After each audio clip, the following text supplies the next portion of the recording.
हूँ कि आप सब लोग बहुत अच्छे होंगे और आपकी पढ़ाई भी बहुत अच्छे तरीके से आगे बढ़ रही होगी। दोस्तों, मेरा नाम शुभम गुप्ता है और मैं आप सभी लोगों का बहुत बहुत स्वागत करना चाहता हूँ खान ग्लोबल स्टडीज़ के प्लेटफॉर्म पर, जहाँ पर आज से हम हमारी फाउंडेशन को बनाने जा रहे हैं, हमारी नींव को बनाने जा रहे हैं, और वो भी ऐसी कच्ची नींव नहीं, बहुत ही पक्की फाउंडेशन बनाने जा रहे हैं।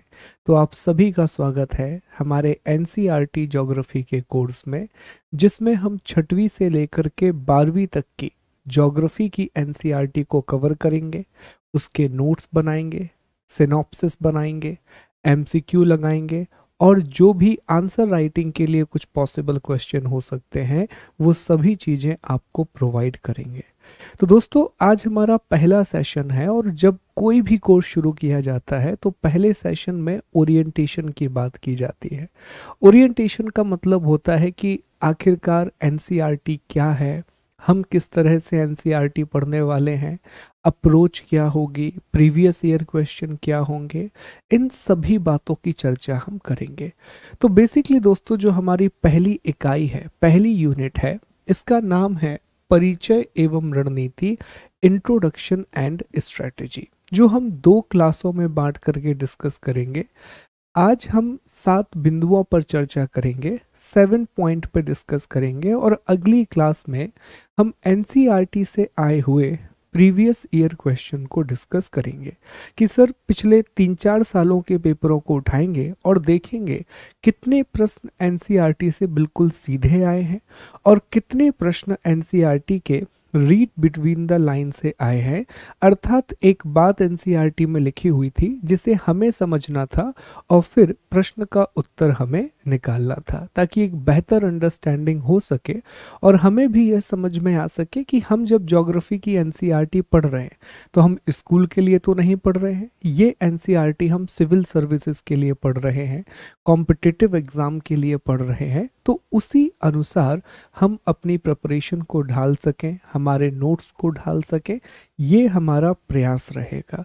तो दोस्तों, जब भी मैं आपको कोई भी टॉपिक पढ़ाऊंगा, अगर कुछ लोग मुझसे पढ़े हुए हैं तो वो जानते होंगे, लेकिन अगर आप मुझसे पहली बार पढ़ रहे हैं तो जब भी हम कोई नया टॉपिक पढ़ना शुरू करेंगे, सबसे पहले हम उसके डायमेंशंस बताएंगे आपको। डायमेंशन का मतलब ये होता है कि what we are going to study in this particular topic. आखिरकार इस टॉपिक में वो कौन कौन से बिंदु हैं जिनकी चर्चा हम करने वाले हैं।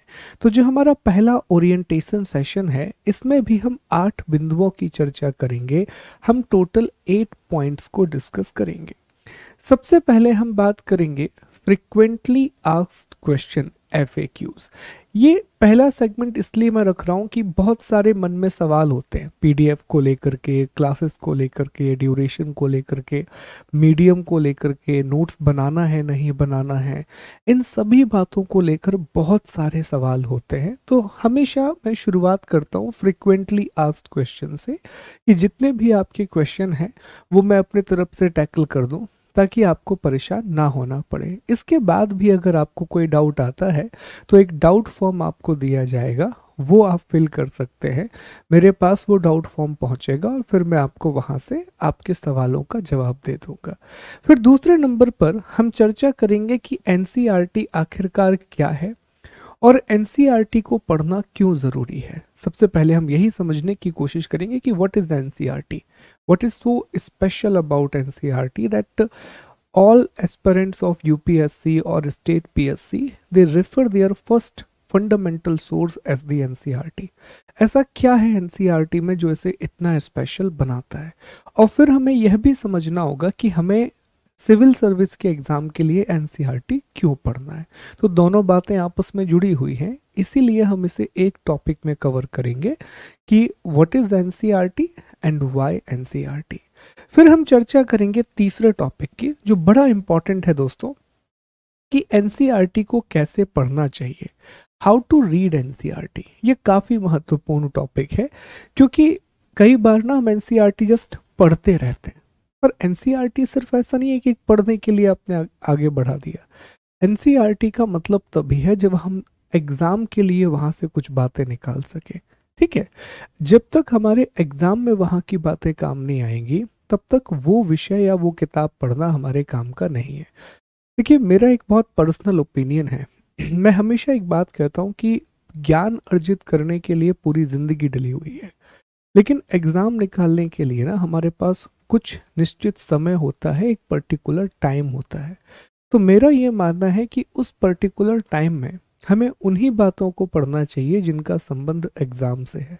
बाकी चीज़ें तो हम एग्जाम के बाद पढ़ ही सकते हैं। हाँ, अगर आपकी रीडिंग हॉबी है तो आप कुछ अलग से पढ़िए जब भी, लेकिन आप विषय पढ़ रहे हैं, सब्जेक्ट पढ़ रहे हैं, तो बहुत टू द पॉइंट और बहुत स्पेसिफिक होकर के पढ़ना चाहिए कि ये हमारे काम का है, इसको पढ़ते हैं। जो एनसीईआरटी काम की नहीं है, जो चैप्टर काम का नहीं है, उसको पढ़ के हम अपना समय खराब नहीं करेंगे।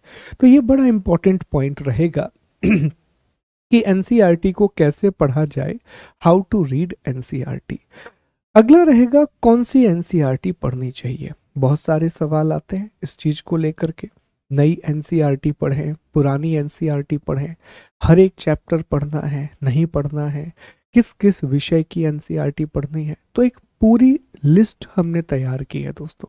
मैं एक पूरी लिस्ट लेकर के आया हूँ जिसमें लिखा हुआ है कि हिस्ट्री की कौन सी एनसीईआरटी पढ़नी है, साइंस की कौन सी एनसीईआरटी पढ़नी है, कौन सी नहीं पढ़नी है। वो सारी चीज़ें एक लिस्ट में हम डिस्कस करेंगे और सब्जेक्ट वाइज डिस्कस करेंगे। हिस्ट्री की एनसीईआरटी, पॉलिटी की एनसीईआरटी, हर एक को हम सब्जेक्ट वाइज डिस्कस कर रहे होंगे। इसके बाद दोस्तों हम आगे बढ़ेंगे, हमारी रणनीति पर चर्चा करेंगे, आर स्ट्रैटेजी पे हम डिस्कस करेंगे कि हम किस तरह से एनसीईआरटी को पढ़ेंगे। और यहाँ पर अर्थ ये है कि हम चैप्टर के नोट्स कैसे बनाने वाले हैं, किस तरह से हम आपको मटेरियल प्रोवाइड करने वाले हैं, क्या हमारी अप्रोच रहेगी। इसके बाद मुझे लगता है कि सबसे इम्पॉर्टेंट जो इसका हिस्सा है ना, कि मैं आपके लिए क्या करने वाला हूँ, इससे इम्पॉर्टेंट है कि आप अपने लिए क्या करने वाले हैं। याद रखिएगा दोस्तों, ज़िंदगी में उसी इंसान की मदद की जा सकती है या वही मदद का फ़ायदा उठा सकता है जो पहले खुद की मदद करना जानता हो। अगर आप खुद के लिए स्टेप नहीं ले पाएंगे तो मैं कितने भी स्टेप आपके लिए ले लूँ वो कम ही पड़ने वाले हैं। तो मुझे लगता है कि इस कोर्स का सबसे इम्पॉर्टेंट जो हिस्सा है वो है होप्स फ्रॉम यू। मेरी आपसे कुछ उम्मीदें हैं कि कुछ पर्टिकुलर ड्यूटीज़ आप भी फॉलो करेंगे। मतलब इसे मैं हमेशा एग्जाम्पल के द्वारा समझाता हूँ। अगर आप संविधान पढ़े हैं कि फंडामेंटल राइट, तो टीचर से आपका मांगना ये तो फंडामेंटल राइट है, क्योंकि सर आपने रिस्पॉन्सिबिलिटी दी है तो हमारा तो हक बनता है आपसे कुछ भी मांगना। मैं कहूँगा बिल्कुल आपका हक है, लेकिन मेरा भी ये मानना है कि एक अच्छा नागरिक बनने के लिए कहा जाता है कि एक व्यक्ति अगर मौलिक कर्तव्यों का पालन करे तो वो एक अच्छा नागरिक कहलाता है। If a person follows fundamental duty he और she considered a very good citizen. ऐसे ही मैं आपसे कहूँगा कि अगर आप शिक्षक की बात मानेंगे तब आप एक अच्छे विद्यार्थी कहलाएंगे, अच्छे स्टूडेंट कहलाएंगे। और जब ऐसा हो पाएगा तभी जा कर के आप एग्ज़ाम के नज़दीक पहुंच पाएंगे, परीक्षा के बहुत पास पहुंच पाएंगे। तो ये वाला पोर्शन बहुत इंपॉर्टेंट है। कुछ टिप्स हैं जो मैं आपसे आपके लिए लेकर के आया हूं, और मैं उम्मीद करूंगा कि जो असाइनमेंट मैं आपको दूंगा इस पूरे कोर्स के दौरान, जो भी टेस्ट हम लगाएंगे, उन सभी में आपका कंप्लीट पार्टिसिपेशन रहेगा। एक छोटी सी बात मैं आपको बताना चाहूँगा यहीं पर डिस्कस करने से पहले। अक्सर आपने यूट्यूब पर देखा होगा कि जब भी कोई टीचर एक सीरीज शुरू करता है ना, जैसे मान लीजिए कि हमने एक सीरीज शुरू की, लेट्स अज्यूम हमने एक एनसीईआरटी की सीरीज शुरू की। अगर मैंने इसमें 100 वीडियोस बनाए, टोटल 100 वीडियोस बनाए, तो आप देखना दोस्तों जो पहला वीडियो रहेगा ना, उसमें पता पड़ा मिलियंस में व्यू है, मिलियंस में बात कर रहा हूँ। और जो इसका 100वां वीडियो रहेगा ना, उसमें मुश्किल से 2 या 2,500 व्यूज होंगे। तो ये दिखाता है कि हम कितने कंसिस्टेंट हैं। अगर एक टीचर कंसिस्टेंट हो भी जाता है तो स्टूडेंट का कमिटमेंट कितना है। तो आई वांट कि if I am committed to this particular course, then I also want you should also be committed. अगर मैं बहुत ज़्यादा डेडिकेटेड हूँ इस कोर्स को लेकर के, तो वही डेडिकेशन मुझे आपसे भी चाहिए। कहते हैं ना कि ताली दो हाथ से बजती है। तो साहब तभी ये कोर्स आपके लिए फ़ायदेमंद होगा जब हम दोनों मिलकर के एक दूसरे की मदद करेंगे और आगे बढ़ते जाएंगे। फिर हम डिस्कस करेंगे हमारे ज्योग्राफी के करिकुलम को। ये मैं इसी क्लास में डिस्कस कर दूंगा, ज्योग्राफी का करिकुलम। और मंगलवार की क्लास में, ठीक है। ट्यूसडे की क्लास में हम डिस्कस करेंगे ज्योग्राफी के प्रीवियस ईयर क्वेश्चंस को, पिछले वर्षों के प्रश्नों को। यहाँ हमें इस बात की चर्चा करनी होगी जो हम मंगलवार को करेंगे कि साहब वो कौन कौन से प्रश्न हैं ज्योग्राफी में जो सीधे सीधे एनसीईआरटी से पूछे गए हैं, जो डायरेक्टली एनसीईआरटी से पूछे गए हैं। ये बहुत इंपॉर्टेंट सेगमेंट रहेगा। यहाँ पर हम आपको प्रश्न भी दिखाएंगे, प्रश्न के साथ साथ हम एनसीईआरटी की बुक आपको दिखाएंगे और exact chapter, page number, class, सारी चीजें आपको दिखाएंगे ताकि आप समझ सकें कि प्रश्न कैसे पूछे गए हैं। लगभग ये अनुमान है कि हर साल जो प्रीलिम्स का पेपर होता है उसमें 30 to 35% क्वेश्चन, 30 से 35% जो प्रश्न है वो एनसीईआरटी से पूछे जाते हैं, जिसमें से 15 से 20 प्रश्न तो बिल्कुल डायरेक्ट होते हैं और 15 प्रश्न ऐसे होते हैं जो इनडायरेक्ट पूछे जाते हैं, जिसे हम रीड बिटवीन द लाइन कहते हैं कि आपको उसका अर्थ समझना पड़ेगा, उस पर्टिकुलर चीज का मीनिंग अंडरस्टैंड करना पड़ेगा। तो वो चीज हम समझेंगे ताकि जब हम एनसीईआरटी पढ़ें तो हम एग्जाम की उस बुल्स आई को हिट कर सकें जो एग्जाम को निकालने के लिए जरूरी है। तो ये हमारे पूरे टॉपिक का, आज की क्लास का हमारा ये एजेंडा होने वाला है कि किन किन टॉपिक को हम डिस्कस करेंगे। तो मैं उम्मीद करता हूं कि अब आपके दिमाग में एक मैप बन गया है कि साहब आगे हम कहां जाने वाले हैं और किस तरह से ये क्लास इवॉल्व करेगी ड्यूरिंग दिस पर्टिकुलर आवर, ठीक है। अब दोस्तों हमारे पहले टॉपिक को हम डिस्कस करेंगे which is frequently asked question, FAQ। बहुत इंपॉर्टेंट है। आपके शुरुआत में जितने भी डाउट हैं, जितने भी बेसिक क्वेश्चन हैं एनसीईआरटी को लेकर के, वो सारे जवाब पहले मैं दे दूं आपको 10 या 15 मिनट में, ताकि बातें बड़ी स्पष्ट हो सकें इस कोर्स को लेकर के। सबसे पहला प्रश्न जो आपके दिमाग में आता है कि इस कोर्स का उद्देश्य क्या है, what is the purpose of this course. तो उद्देश्य बड़ा साफ है दोस्तों कि 6वीं से लेकर के 12वीं कक्षा, 6 से लेकर के 12th तक की जियोग्राफी की एनसीईआरटी को हमें कंप्लीट करना है, भूगोल की एनसीईआरटी को हमें कंप्लीट करना है। ये हमारे इस कोर्स का सबसे पहला उद्देश्य है। यहीं पर आपके मन में सवाल आएगा, सर क्या हम दूसरे विषय की एनसीईआरटी भी पूरी कर रहे हैं? जवाब है नहीं, इस कोर्स में नहीं, ठीक है।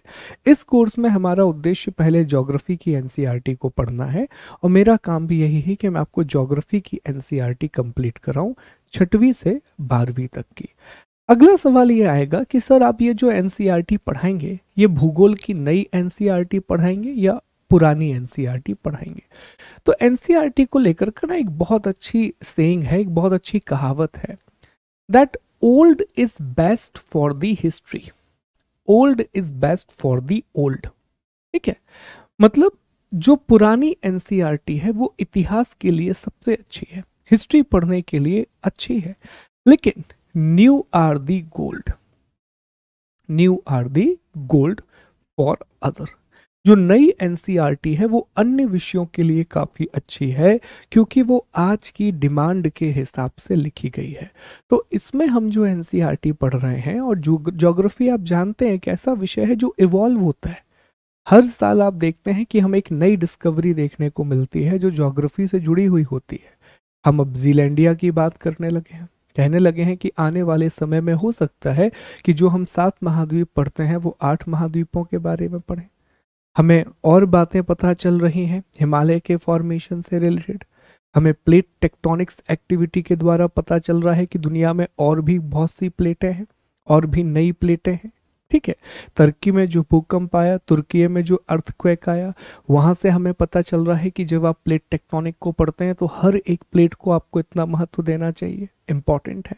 तो ये सारी चीजें इवॉल्व होती हैं और ये सारी चीजें एनसीईआरटी में है, नई एनसीईआरटी में। तो ज्योग्राफी में जो हमारा उद्देश्य होगा वो बड़ा साफ है दोस्तों कि हमें 6वीं से लेकर के 12वीं तक की 6th क्लास से लेकर के 12th क्लास तक की न्यू एनसीईआरटी को कवर करना है, नई एनसीईआरटी को कवर करना है, ठीक है। दूसरा प्रश्न जो आएगा कि इस कोर्स की कक्षाएं कहां पर होंगी, where will be the classes for this course. तो यहीं पर 3-4 बातें मैं आपको स्पष्ट कर देता हूं कि जितनी भी क्लासेस हैं वो खान ग्लोबल स्टडीज की वेबसाइट पर होंगी। देखिए यहाँ पर लिखा हुआ है, वो सारी जो क्लासेस हैं ये खान ग्लोबल स्टडीज की क्लास वेबसाइट पर होंगी। अब यहाँ पर आपको करना क्या होगा, कैसे आप एक्सेस करोगे वेबसाइट को, ये मैं एक बार आपको पिक्चर के साथ दिखा देता हूँ। देखिए आपको क्या करना होगा दोस्तों, सबसे पहले जो भी ब्राउज़र आप चलाते हैं, गूगल या कुछ भी क्रोम वगैरह, ऊपर जाएंगे आप लिखेंगे खान ग्लोबल स्टडीज .com। तो इस तरह का एक पेज खुलेगा आपके सामने।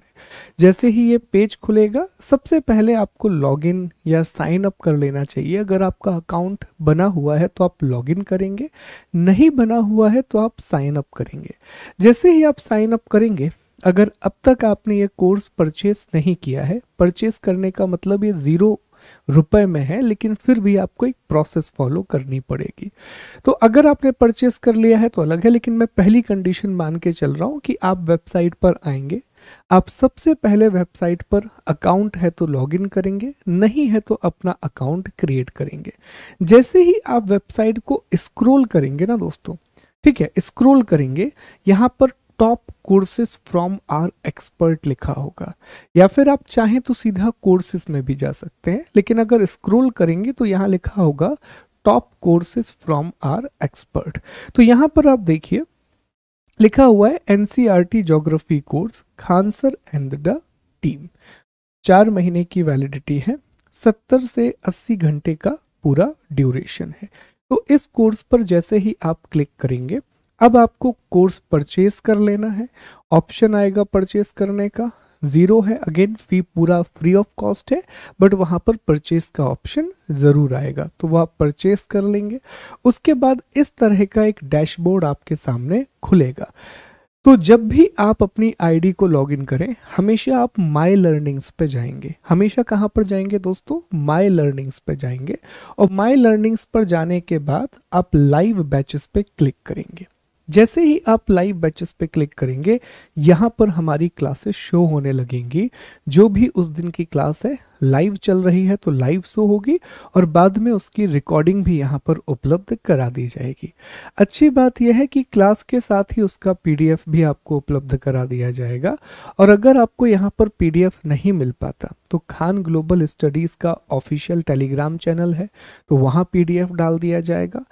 अदरवाइज अगली क्लास तक आते आते एक एनसीईआरटी कोर्स का आपका अलग से टेलीग्राम चैनल बना दिया जाएगा, तो वहाँ पर आपको पीडीएफ मिल जाएंगी। तो मैं उम्मीद करूँगा कि ये प्रक्रिया बड़ी स्पष्ट होगी, प्रोसेस बड़ी क्लियर होगी कि आपको कहाँ पर ये क्लासेस मिलेंगी। तो ये जितनी भी क्लासेस हैं आपको खान ग्लोबल स्टडीज़ के चैनल पर मिलेंगी, एक वेबसाइट पर मिलेंगी। ये सारी क्लासेस कहाँ पर मिलेंगी, वेबसाइट पर मिलेंगी, which is free of cost. इसका कोई भी चार्ज नहीं है। अगेन मैं हमेशा अप्रिशिएट करता हूँ खान सर को, वो रीज़न ये है कि एक बहुत अच्छा कोर्स जो सर पूरा फ्री ऑफ कॉस्ट लेकर के आए हैं। और ट्रस्ट में दोस्तों, जब मैं ये कह रहा हूँ कि बहुत अच्छा कोर्स, मुझे पता है कि इसके पीछे कितना एफर्ट लगा रहा हूँ मैं। इसीलिए जब आप आगे आगे पढ़ेंगे इस कोर्स में, तब आपको पता पड़ेगा कि मैंने ये लाइन क्यों बोली थी कि ये बहुत अच्छा कोर्स है। और जब आप ये कोर्स पूरा कर लेंगे, आपको बहुत अच्छा फाउंडेशन क्रिएट होगा ज्योग्राफी का। उसके बाद कोई भी पुस्तक आप पढ़ेंगे, कोई भी क्लास आप देखेंगे यूपीएससी से संबंधित, वो बहुत अच्छे से क्लियर होगी। कहते हैं ना, एक बार फाउंडेशन अच्छी हो जाए तो बिल्डिंग जितनी चाहे उतनी ऊंची बना सकते हैं आप, वो फिर आप पर निर्भर करता है। दूसरा सवाल यही आएगा कि सर क्लास का समय क्या होगा, क्लास का टाइम क्या होगा। तो दोस्तों क्लास जो है वो सुबह 8 बजे शुरू होगी, 8 AM शुरू होगी। 2-3 मिनट आगे पीछे हो सकती है क्योंकि कनेक्ट होता है, ये टेक्निकल एरर आती हैं। तो बमुश्किल अगर आप कभी क्लास 8 बजे शुरू नहीं हुई तो 8:05 या 8:10 तक हर हाल में शुरू हो जाएगी, क्योंकि टीम इतने में सारी चीज़ें रिजॉल्व कर देती है। अगर कोई भी इशू आया तो आपको पेशेंस रखना है, अगर एग्जैक्ट 8 पे शुरू ना हो पाए तो। 8 बजे क्लास शुरू होगी और क्लास जो है आपकी 9:15, मतलब 1.25 घंटे की हर दिन क्लास होगी। सर क्लास कितने दिन होगी सप्ताह में, तो 5 दिन क्लास होगी, 5 डेज आपकी क्लास होंगी। और जो 6वां दिन है उस दिन आपको टेस्ट मिलेगा एनसीईआरटी का। कब से कब तक, तो क्लास होगी हर हफ्ते मंगलवार से अर्थात ट्यूसडे से सैटरडे, ठीक है, शनिवार, मंगलवार से शनिवार क्लास होगी। ठीक, तीसरा प्रश्न आपके दिमाग में आएगा कि सर कोर्स कितने माह में ख़त्म होगा। तो मेरा ये मानना है कि लगभग हमें 90 दिन लगेंगे कोर्स को कंप्लीट करने में। तो 90 दिन मतलब 5 दिन लेकर के चलिए, बीच में 2-2 दिन का ब्रेक भी है, ठीक है। 90 दिन लगेंगे, या इसी को मैं कहूँ कि मुझे लगभग 105 घंटे लगेंगे, क्योंकि हम हर दिन 1.25 घंटे की क्लास ले रहे हैं। तो मैं 100 to 105 आवर्स में कंप्लीट ज्योग्राफी को पढ़ने की कोशिश करेंगे, पूरी ज्योग्राफी एनसीईआरटी को कवर करने की कोशिश करेंगे। समय इसलिए लग रहा है एनसीईआरटी में, क्योंकि जब हम एनसीईआरटी यहाँ पढ़ रहे हैं तो हम आपको नोट्स भी प्रोवाइड कराएंगे, और प्रयास वही रहेगा कि फाउंडेशन का मतलब यही है कि जो मूल बातें हैं वो आपको अच्छे से समझ में आए। तो हमें भागना नहीं है इस कोर्स में, आराम से चलेंगे और एक एक बात को स्पष्ट करते हुए आगे बढ़ते जाएंगे, ठीक है। तो समय सुबह 8 बजे से 9:15 बजे तक का होगा। ये जो क्लास है सप्ताह में 5 दिन चलेगी, मंगलवार से शनिवार। लगभग 90 दिन या 105 घंटे में हम क्लास कवर कर लेंगे। अब एक सबसे बड़ा क्वेश्चन जो आता है वो है सर भाषा। सबसे बड़ा क्वेश्चन कि सर इस कोर्स की भाषा क्या होगी, इस कोर्स की लैंग्वेज क्या होगी। तो दोस्तों, इस कोर्स की भाषा बाइलिंगुअल होगी। ये कोर्स हिंदी में भी होगा और इंग्लिश में भी होगा, ठीक है। और ये आपको अभी तक स्लाइड से समझ में आ रहा होगा। और दोस्तों, जितने भी लोग इंग्लिश मीडियम से हैं, खास तौर पर मैं आपको बता दूं कि जो हम इंग्लिश यहाँ पर यूज़ करेंगे, जो डेफिनेशन हम यूज़ करेंगे, वो वही लैंग्वेज होगी जो एनसीईआरटी में दी गई है। क्योंकि हम जानते हैं कि जो आप यूपीएससी या स्टेट पीएससी की तैयारी करते हैं, तो उसकी आंसर राइटिंग में जो लैंग्वेज का स्टैंडर्ड आपसे रिक्वायर्ड होता है, वो वही होता है जो 9th और 10th की एनसीईआरटी में दिया गया है। तो उस चीज़ को हम ध्यान में रखते हुए वही वर्ड्स लेकर के आएंगे जो एनसीईआरटी में दिए गए हैं, ठीक है। और जहां हमें लगेगा कि एक स्टेटमेंट बहुत कॉम्प्लिकेटेड है, उसे ब्रेक डाउन करने की ज़रूरत है, तो हम वो भी करेंगे, ठीक। तो प्रॉपर इंग्लिश रहेगी, प्रॉपर बाइलिंगुअल कोर्स रहेगा। जो भी बातें हम हिंदी में करेंगे वो सारी बातें हम आपको इंग्लिश में भी बताएंगे। नोट्स भी प्रॉपर बाइलिंगुअल होंगे। जो बात हिंदी में लिखी रहेगी उसके बाजू में उसकी इंग्लिश होगी। और पूरे इसी तरह जैसे यहाँ पर लिखा हुआ है कि इस कोर्स का उद्देश्य क्या है, तो उसी के बाजू में लिखा हुआ है what is the purpose of this course. ये कोर्स खास तौर पर मैं कहूँगा हिंदी मीडियम वाले बच्चों के लिए बहुत ज़्यादा इम्पॉर्टेंट है। क्यों है? क्योंकि यूपीएससी के जब आप तैयारी करते हैं ना, तो हमेशा आपसे एक बेसिक इंग्लिश की रिक्वायरमेंट होती है कि साहब आपको थोड़ी इंग्लिश आए। अगर आपको इंग्लिश बोलना नहीं आती, कम से कम इंग्लिश समझना आए, जो लिखा हुआ है वो समझ में आने लगे, और जितने भी सब्जेक्ट आप पढ़ रहे हो उनसे जुड़े हुए जितने भी शब्द हैं, उनसे जुड़ी हुई जो भी टर्मिनोलॉजी है, वो आपसे इंग्लिश में बने। जैसे एक शब्द हमने बहुत सिंपल शब्द बोला, समुद्र विज्ञान। अब उसी के बाजू में यहाँ लिखा रहेगा ओशनोग्राफी। अब ऐसा तो है नहीं कि आप क्लास में रहोगे तो सर आप ऐसा कर दोगे कि सर जब आप हिंदी का वर्ड बोलोगे समुद्र विज्ञान तो हम अपने कान खोल लेंगे, जैसे ही आप इंग्लिश में ओशनोग्राफी बोलोगे तो हम तुरंत अपने कानों में उंगलियां लगा लेंगे। ऐसा तो नहीं करोगे ना, ठीक है। सारी चीज़ें सुनोगे तो आपको लगेगा, लेकिन 3-4 महीने के बाद आप देखोगे कि आपसे ज्योग्राफी के हिंदी और इंग्लिश दोनों के वर्ड बनने लगे हैं। और दूसरी बात, इंग्लिश मीडियम के ऐसे एस्पिरेंट, ऐसे स्टूडेंट जो कि ऐसे बैकग्राउंड से आते हैं कि वो इंग्लिश मीडियम स्कूल में तो पढ़े हैं लेकिन थ्रू आउट इंग्लिश में नहीं पढ़े हैं। जैसे हम हमारे मध्य प्रदेश की कहानी बताते हैं, हमारे बुंदेलखंड की कहानी बताते हैं, यहाँ पर बहुत सारे लोग हैं जो इंग्लिश मीडियम में पढ़ते हैं, लेकिन उसके अलावा भी, उसके बाद भी अगर हम पूरी की पूरी क्लास अंग्रेजी में पढ़ा देंगे, पूरी क्लास इंग्लिश में पढ़ा देंगे, तो वो समझ ही नहीं पाएंगे चीज़ों को। हिंदी में समझाएंगे, इंग्लिश में टर्म यूज़ करेंगे, डेफिनेशन इंग्लिश में देंगे, तो अंडरस्टैंडिंग होगी। तो मुझे लगता है कि ऐसे इंग्लिश मीडियम के दोस्त, ऐसे स्टूडेंट जो इस तरह से इंग्लिश मीडियम में पढ़े हैं, उनके लिए भी ये कोर्स बहुत बेनिफिशियल होगा। और हिंदी मीडियम वालों के लिए तो मान के चलिए कि ये प्राण बूटी की तरह है, क्योंकि आपकी अंग्रेजी बहुत इम्प्रूव हो जाएगी, आपकी इंग्लिश बहुत इम्प्रूव हो जाएगी ये कोर्स करते करते, क्योंकि एक बाइलिंगुअल कोर्स है। सुनने से ना चीज़ें बहुत अच्छी होती हैं दोस्तों। तो भाषा हमने आपको स्पष्ट कर दी कि ये कोर्स हिंदी और इंग्लिश दोनों भाषाओं में होगा। इसके बाद अगला जो सवाल आता है कि इस कोर्स को किस परीक्षा के लिए उपयोगी है, for which exam this course is helpful. तो मुझे लगता है कि जितने भी कॉम्पिटिटिव एग्जाम हैं, ध्यान से सुनिएगा ये शब्द, जितने भी कॉम्पिटिटिव एग्जाम हैं, उन सभी कॉम्पिटिटिव एग्जाम में जहां जीके जीएस पूछा जाता है, जहां पर सामान्य ज्ञान पूछा जाता है, उन सभी के लिए ये कोर्स इंपॉर्टेंट है। इस कोर्स को फोकस किया गया है, यूपीएससी के लिए बनाया गया है। मेनली ये कोर्स यूपीएससी और स्टेट पीएससी के लिए डिज़ाइन किया गया है। लेकिन दोस्तों, अगर आप ये कोर्स पढ़ेंगे तो आप किसी भी कॉम्पिटिटिव एग्जाम की तैयारी कर रहे हो, कोई भी जिसमें जीके जीएस आता हो, तो आपके लिए ये बहुत हेल्पफुल है। Whether it is SSC, whether it is any state examination, हर एक परीक्षा के लिए ये बहुत उपयोगी होगा।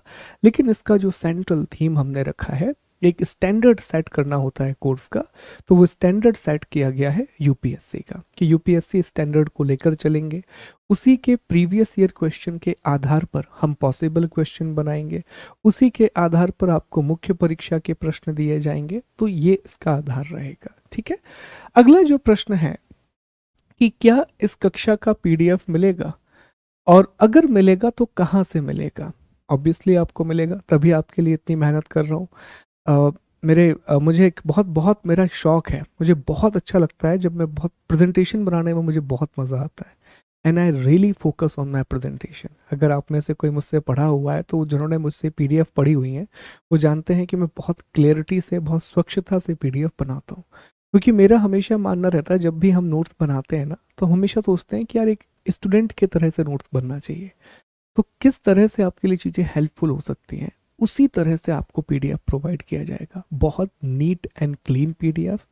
उससे भी इम्पॉर्टेंट, एज अ स्टूडेंट जो आपको चीज़ें चाहिए, जो मुझे लगता है कि स्टूडेंट के लिए सबसे ज़रूरी है, कि एक तो उसे कंटेंट मिले, दूसरा कंटेंट सिस्टमैटिक होना चाहिए, कि सर दिखे हमें क्लियरली कि आप ये टॉपिक पढ़ा रहे हो, इसके अंदर ये सब टॉपिक है, यहाँ पर ये हेडिंग है, हाईलाइट करना है नहीं करना है, ये सारी बातें इस पीडीएफ में रहेंगी। जैसे आपने अभी भी देखा कि हमने जब एक टॉपिक शुरू किया, हम चाहते तो हम आपके सामने सीधा शुरू कर देते, इंट्रोडक्शन एंड स्ट्रैटेजी, एक बोर्ड लेकर के जस्ट शुरू हो जाते, पर ऐसा नहीं किया। हमने कोशिश की कि आपको पहले उसके भी डायमेंशन बताए जाएं, चीज़ों को लिखा जाए, ताकि दिमाग में और गहराई से चीज़ें अंदर जाएं।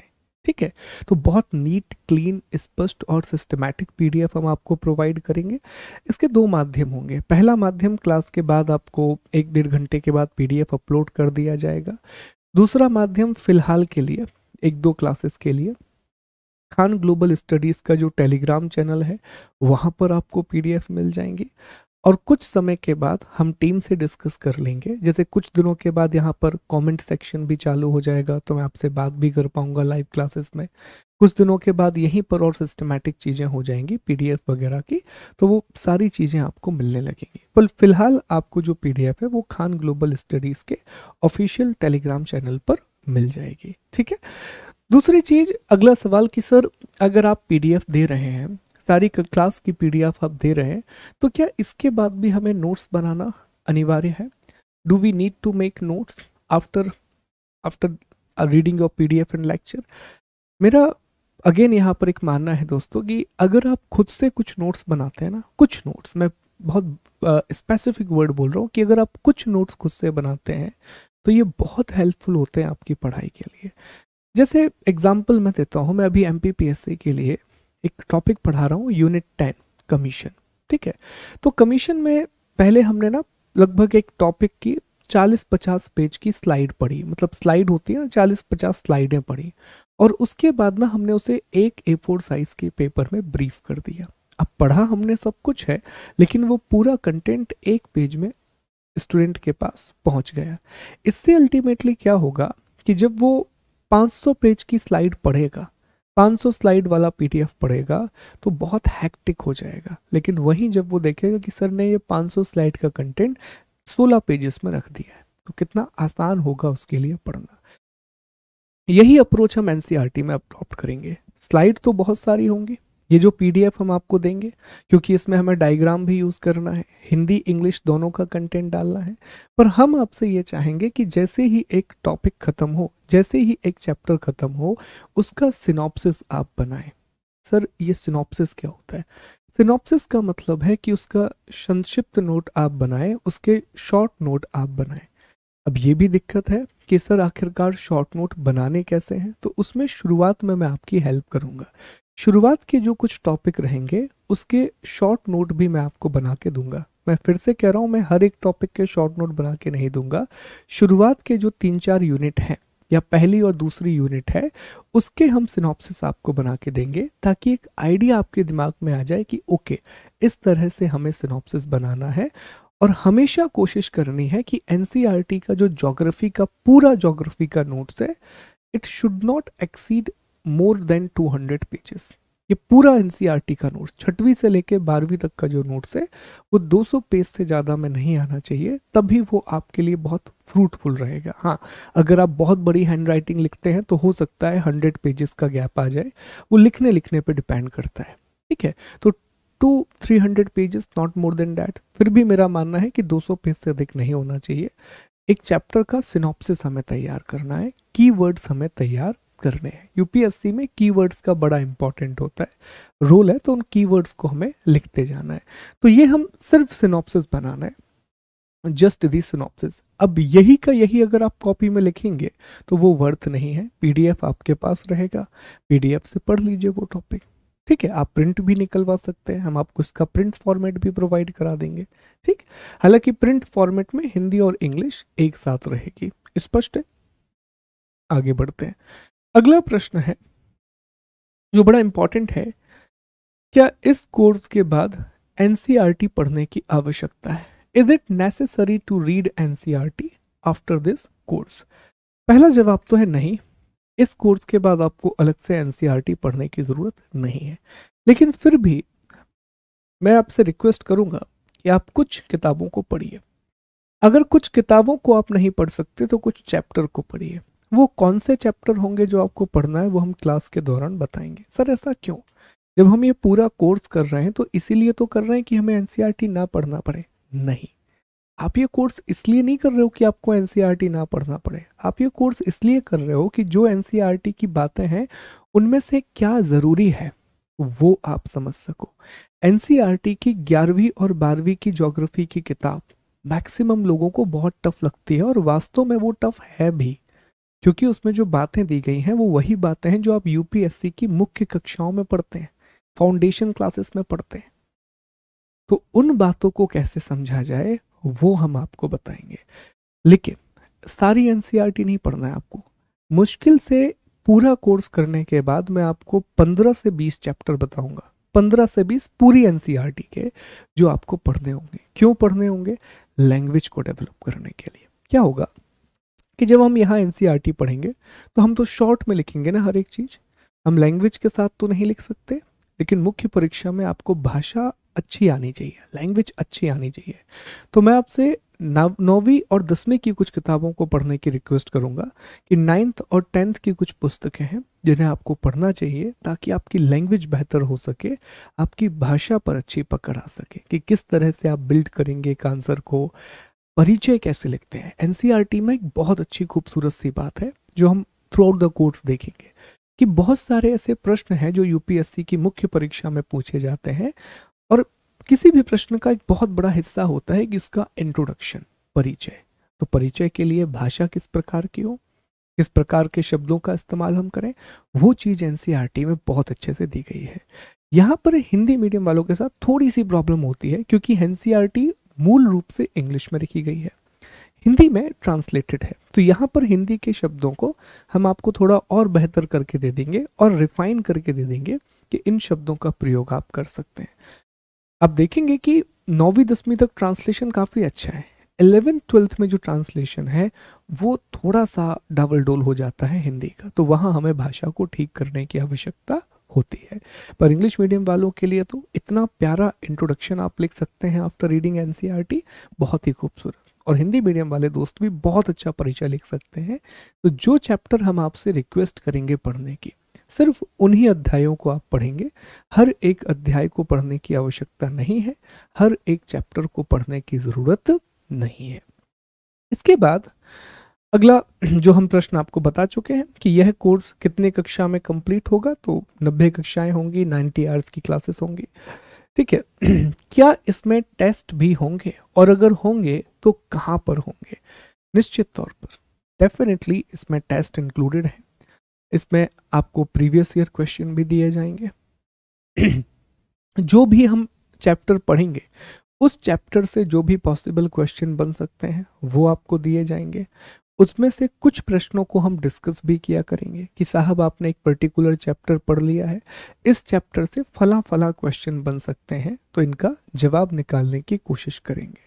तो पॉसिबल क्वेश्चन आपको दिए जाएंगे। ये दो तरीके से दिए जाएंगे, एक तो हम आपको पीडीएफ प्रोवाइड करेंगे, दूसरा जो इसका टेस्ट फॉर्म है वो आपको यहाँ पर वेबसाइट पे जाना पड़ेगा। जैसे ही आप वेबसाइट को खोलेंगे लॉगिन करने के बाद, तो या तो आप डेली क्विज में चेक कर लेना या फिर टेस्ट सीरीज में। जनरली डेली क्विज में आएगा वो। तो यहाँ पर जैसे ही आप चेक करेंगे तो एक फोल्डर आ जाएगा एनसीईआरटी ज्योग्राफी, एनसीईआरटी ज्योग्राफी। तो वहाँ पर आपके पूरे टेस्ट आ जाएंगे एनसीईआरटी ज्योग्राफी के अंतर्गत। तो वेबसाइट पर या तो आप डेली क्विज पे चले जाना या टेस्ट सीरीज पे चले जाना। जब भी टेस्ट आएगा आपको लिंक प्रोवाइड कर दी जाएगी और हम भी आपको क्लास में बता देंगे कि टेस्ट अपलोड हो गया है, उसे जा करके आप अटेम्प्ट कीजिए। दूसरा, इसमें सिर्फ प्रीलिम्स के क्वेश्चन नहीं है, हम आपको मेंस के क्वेश्चन भी देंगे। ऑल दो सिर्फ क्वेश्चन देंगे और एक फॉर्मेट आंसर देंगे, चेक नहीं होगा आपका आंसर, आप खुद चेक करेंगे और उसको लिखने की कोशिश करेंगे, क्योंकि यहाँ पर आप आंसर राइटिंग की शुरुआत कर सकते हैं बिल्कुल बेसिक से कम लिखने की आदत तो आएगी। यहाँ पर मेरा उद्देश्य नहीं है और कि मैं आपको बहुत ज़्यादा एक्सपर्ट बना दूँ आंसर राइटिंग में, वो तो आप फाउंडेशन बैच में या और बेहतर जो भी आपको लगे, आप आगे फर्दर जब किताबें पढ़ेंगे तो बेहतर हो जाएगी। यहाँ पर हमारा उद्देश्य होगा कि आप लिखने की शुरुआत करें, आप पहला कदम बढ़ाएं राइटिंग की ओर और फिर धीरे धीरे अपनी राइटिंग को बेहतर बनाते जाएं। एक बात मुझे बहुत अच्छी लगती है, किसी ने बहुत अच्छी बात कही थी कि सबसे मुश्किल काम होता है पहला कदम लेना किसी भी चीज़ का। आपको लगता है आसान है पर सबसे मुश्किल है। जब भी मैं कोई नया कोर्स शुरू करता हूँ मुझे सबसे ज़्यादा चैलेंजिंग होता है उसका पहले लेक्चर का कंटेंट बनाना। ये जो कंटेंट मैं आपको दिखा रहा हूँ ये 3-4 दिन में बनाया, मैं रेगुलर जब काम करते रहा तब। आपको लगता है बहुत इजी वर्क है, लेकिन जब आप करते हैं तब आपको पता पड़ता है कि यार ये पहला ही काम कर रहे हो, तो बहुत सारे थॉट आते हैं दिमाग में, होगा कि नहीं होगा, लोगों को अच्छा लगेगा नहीं लगेगा। ठीक है, एज अ टीचर बता रहा हूँ, तो ऐसे आपके साथ भी होता होगा। आंसर राइटिंग कर रहे हैं, पहली बार आंसर लिख रहे हैं, लिखें कि नहीं लिखें, बहुत सारे मन में विचार आएंगे। ठीक है, यार अभी तो हमने कुछ पढ़ा ही नहीं है, आंसर लिख के क्या मिलेगा। सर ने एक टॉपिक दिया है, सर ने कहा है कि गाय पे निबंध लिखो, हम तो यूपीएससी की तैयारी कर रहे हैं, गाय पे निबंध तो बच्चे लिखते हैं। ठीक है, ये सारे थॉट आते हैं दिमाग में। और ना एक बहुत अच्छा गाना है ना सुने कि मन के मत पे मत चलियो रे, ये बहुत अच्छा गाना है। अगर इस पूरी लड़ाई में आपने मन को काबू कर लिया ना, सब कुछ जीत जाओगे। एक बहुत बड़े फुटबॉलर हैं दोस्तों, और उनका नाम है रोनाल्डो। आप सभी जानते होंगे कि रोनाल्डो एक बहुत बड़े फुटबॉलर है। तो रोनाल्डो से एक बार पूछा गया कि आपकी सबसे बड़ी स्ट्रेंथ क्या है लाइफ की, तो उन्होंने कहा मेंटल स्ट्रेंथ। रोनाल्डो के आप जितने भी इंटरव्यू उठाएंगे उसमें हर बार वो आपसे यही कहेंगे मेंटल स्ट्रेंथ। मेंटल स्ट्रेंथ सबसे जरूरी होती है जब आप कोई भी काम करते हैं। पता है कैसे? आप पढ़ने बैठ रहे हो, आपका दिमाग नहीं बढ़ने दे रहा है, कह रहा है कि नहीं चलो आईपीएल आ रहा है, आईपीएल देख लेते हैं, एक काम करते हैं थोड़ा बाहर घूम के आ जाते हैं, एक काम करते हैं किसी से बतिया लेते हैं। आपको पता ही नहीं पड़ेगा, आपको लगेगा कि यार चलो 10 मिनट में क्या ही हो जाएगा, 10 मिनट ही तो आईपीएल देखना है। लेकिन आप भी जानते हैं कि वो 10 मिनट 2 घंटे में कब तब्दील हो जाते हैं आपको पता नहीं चलता। और जब वो मैच खत्म होता है ना आईपीएल का, तो दोबारा जब आप टेबल पे आते हो तो सिर्फ डिमोटिवेशन आता है। हमेशा मुझसे विद्यार्थी पूछते हैं, मेरे दोस्त भी पूछते हैं कि यार डिमोटिवेट क्यों होते हैं जिंदगी में, हमें डिमोटिवेशन आता क्यों है? बहुत सीधा आंसर करूंगा मैं आपको दोस्तों। डिमोटिवेशन आने का सिर्फ एक रीज़न है, डिमोटिवेट हम इसीलिए होते हैं क्योंकि हम अपना काम ठीक तरीके से नहीं करते। अगर आप सोचिए, आप एक विद्यार्थी होने के नाते आप अपने बेसिक्स को फॉलो करते जाओ, सिर्फ बेसिक्स को फॉलो करते जाओ कि यार सर ने आज क्लास ली है, हमें क्लास को देखना है, इसके पीडीएफ को पढ़ना है, सिनॉप्सिस बनाना है, फिर टेस्ट लगा लेंगे, ये प्रोसेस है, इसे फॉलो करना है। ठीक है, दैट्स इट। अगर इतना आप रेगुलर बेसिस पे करते जाओगे आप डिमोटिवेट हो ही नहीं सकते। चांस ही नहीं है, क्योंकि आपके दिमाग में कॉन्फिडेंस बिल्ड हो गया है कि यार हम रोज पढ़ रहे हैं, हमें जो टारगेट दिया जा रहा है हम पूरा कर रहे हैं, हमारे असाइनमेंट कंप्लीट हो रहे हैं। तो लाइफ में ना जो आपकी प्रायोरिटी है, हर एक स्टेज पर आपकी प्रायोरिटी बदलती है। जैसे अभी आप स्टूडेंट हैं तो आपकी ज़िंदगी की पहली प्रायोरिटी है पढ़ना। तो 24 घंटे में जो पहला काम आपको करना चाहिए ना, वो आपकी पढ़ाई है। सबसे पहले उस सेगमेंट को ख़त्म करो। जैसे ही आपकी दिन की पढ़ाई ख़त्म हो जाए, पूरा दिन आपका है, आराम से घूमिए। जैसे मेरा काम है आपको पढ़ाना, कंटेंट डिलीवर करना, तो मैं सारी क्लासेस सुबह रखता हूँ, सारी जितनी भी क्लासेस सुबह। और सुबह मैं अपने कंटेंट बनाने का समय रखता हूँ, और मैं पूरी कोशिश करता हूँ कि भाई सुबह 7 बजे से अगर मैंने काम करना शुरू किया है तो एनी हाउ मैं शाम को 4:30-5 बजे तक फ्री हो जाऊँ। उसके बाद मैं कुछ काम नहीं करूँगा, नथिंग, कोई भी काम नहीं होगा। क्यों? क्योंकि लाइफ में बैलेंस भी ज़रूरी है सारी चीज़ों का। तो ये हमेशा प्रयास रहता है, क्योंकि मुझे पता है मेरी प्रायोरिटी क्या है। पहली प्रायोरिटी है कंटेंट बनाना, पहली प्रायोरिटी है आपके लिए लेक्चर डिलीवर करना। तो इसी तरह से आपको भी काम करना होगा, तब जाकर के आप देखोगे कि हाँ लाइफ में मोटिवेशन बना रहेगा। तो मन के हिसाब से मत चलो, आगे अपने गोल के हिसाब से चलो। मन के हिसाब से चलोगे वो किस रास्ते पर ले जाएगा आपको पता ही नहीं है। गोल के हिसाब से चलोगे तो वो वहीं ले जाएगा जहाँ वास्तव में आपको होना चाहिए। ठीक है, तो ये कुछ बहुत बेसिक क्वेश्चन है जो इस कोर्स से रिलेटेड है। इसके अलावा भी अगर आपके दिमाग में कोई क्वेश्चन आ रहा है तो आप डाउट फॉर्म भरिएगा, वहाँ से फिर हम आपके क्वेश्चन पिक कर लेंगे। ठीक है, वैसे मुझे लगता है कि मैक्सिमम जो डाउट हैं वो आपके रिजॉल्व हो गए होंगे रिगार्डिंग द कोर्स, की क्या क्या बातें हैं क्या क्या नहीं है। ये सारी बातें उम्मीद करता हूँ कि इस बेसिक डिस्कशन से पूरी हो गई होंगी। ठीक है, अभी हम ये डिस्कस नहीं किए हैं कि हम कोर्स कैसे पढ़ेंगे, क्या होगा। अभी सिर्फ मैंने आपको बेसिक क्वेश्चंस के आंसर दिए हैं। अब हम आगे बढ़ते हैं, दूसरे सेगमेंट पर आते हैं, जिसमें हमें ये डिस्कस करना है कि साहब एनसीईआरटी आखिरकार क्या है, व्हाट इज एनसीईआरटी, और इसे पढ़ना क्यों आवश्यक है। Why one need to read the NCERT specially for the UPSC and the civil service examination. ऐसा क्या है एनसीईआरटी में।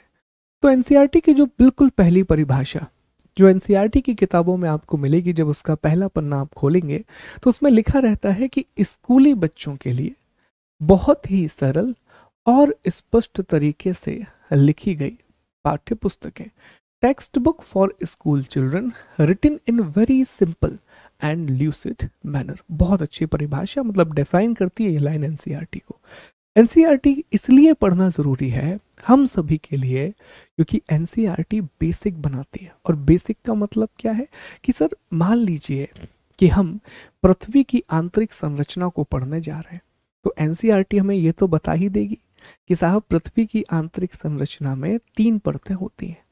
सबसे जो गहरी परत होती है उसे कोर कहा जाता है, उसके ऊपर मेंटल होती है, उसके ऊपर क्रस्ट होती है। कम से कम ये तो बता देगी। आप पर्वतों के बारे में पढ़ने जा रहे हैं तो एनसीईआरटी आपको ये तो बता देगा कि पर्वत क्या होता है, पठार क्या होता है, मैदान क्या होता है। अब ये बातें, ये सारी बातें स्कूल के बच्चों के लिए लिखी गई हैं। और स्कूल के भी कौन से बच्चे, जो 6वीं 7वीं 8वीं 9वीं 10वीं क्लास में पढ़ रहे हैं। अब 6वीं क्लास के बच्चे को अगर आप बिग बैंग थ्योरी समझाना चाहते हैं, अगर 6वीं क्लास के बच्चे को आप अर्थ की मोशन समझाना चाहते हो, समर सॉलिस्टिस समझाना चाहते हो, तो साहब आपको बहुत आसान भाषा में लिखना पड़ेगा, अन्यथा वो व्यक्ति कभी नहीं समझ पाएगा। तो हमारी हालत भी तो वही है। जैसे बच्चे से पूछिए जो मैथ्स बैकग्राउंड से आ रहा है, नहीं पता साहब हमें ज्योग्राफी क्या होती है, तो ऐसे बच्चों के लिए जो बिल्कुल ही ऐसे बैकग्राउंड से आए हैं जो ह्यूमैनिटीज से नहीं है, वो भी तो अभी देखा जाए यूपीएससी के जब पहले चरण में आप हैं तो मैं मान के चल रहा हूँ कि आप 6वीं क्लास के बच्चे हैं। तो ये जो भाषा है ये हमें बहुत अच्छे से समझ में आएगी। और अब तो हम मैच्योर हो गए, तो 6वीं क्लास का बच्चा 1 साल में जो किताब पढ़ता, वो किताब हम 5 दिन में पढ़ सकते हैं या 3 दिन में ख़त्म कर सकते हैं। क्यों? क्योंकि हम इतने मैच्योर हो गए कि हमें उसकी लिखी हुई सरल बातें आसानी से समझ में आएगी। तो एनसीईआरटी वो किताबें हैं जो बड़े से बड़े कंसेप्ट को बहुत सरल भाषा में डायग्राम बना करके प्रेजेंट करती है ताकि हम चीज़ों को समझ सकें। ठीक है, तो ये सबसे पहली बात कि एनसीईआरटी क्या है। तो एनसीईआरटी बहुत ही सरल किताबें हैं जिसमें बहुत गहरी बातें बहुत आसान भाषा में लिखी गई हैं। कई बार हम देखते हैं कि लोग ना पॉलिटिकल साइंस की एनसीईआरटी को इग्नोर करते हैं, नहीं करना चाहिए। बहुत सारे प्रश्न बनते हैं और मुझे लगता है one of the best written book है वो एनसीईआरटी की। बहुत ही खूबसूरती से लिखी गई किताब है।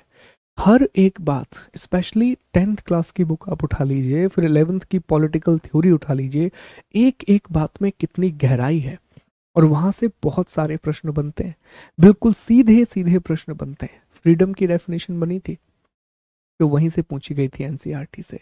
बहुत कमाल की किताबें हैं पॉलिटी की और बहुत अच्छे से उसको रीड करना है, ठीक है, जब भी हम पॉलिटी पढ़ेंगे तो। इसके बाद दूसरा जो कारण है, अब हम आ जाते हैं क्यों। क्या तो हो गया सर, एनसीईआरटी क्या है, अब हमें क्यों की चर्चा करनी है कि हम क्यों एनसीईआरटी पढ़ें। ठीक है, बताइए सर क्यों पढ़ें। सबसे पहले ना मैं आपको सबसे बेसिक बात बता रहा हूँ। अगर हम आपसे कह रहे हैं कि फाउंडेशन बनाती हैं, ये बनाती हैं, वो बनाती हैं, आप कहोगे सर नहीं बनाना फाउंडेशन, हम सीधा घर बना लेंगे, ज़रूरत नहीं है फाउंडेशन की। ठीक है, लेकिन क्वेश्चन तो निकालना है, एग्ज़ाम तो क्रैक करना है।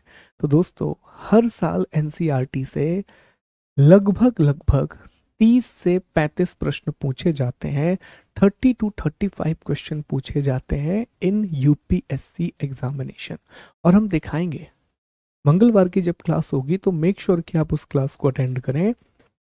वहां पर हम डिटेल में डिस्कस करेंगे कि कैसे कैसे प्रश्न पूछे गए।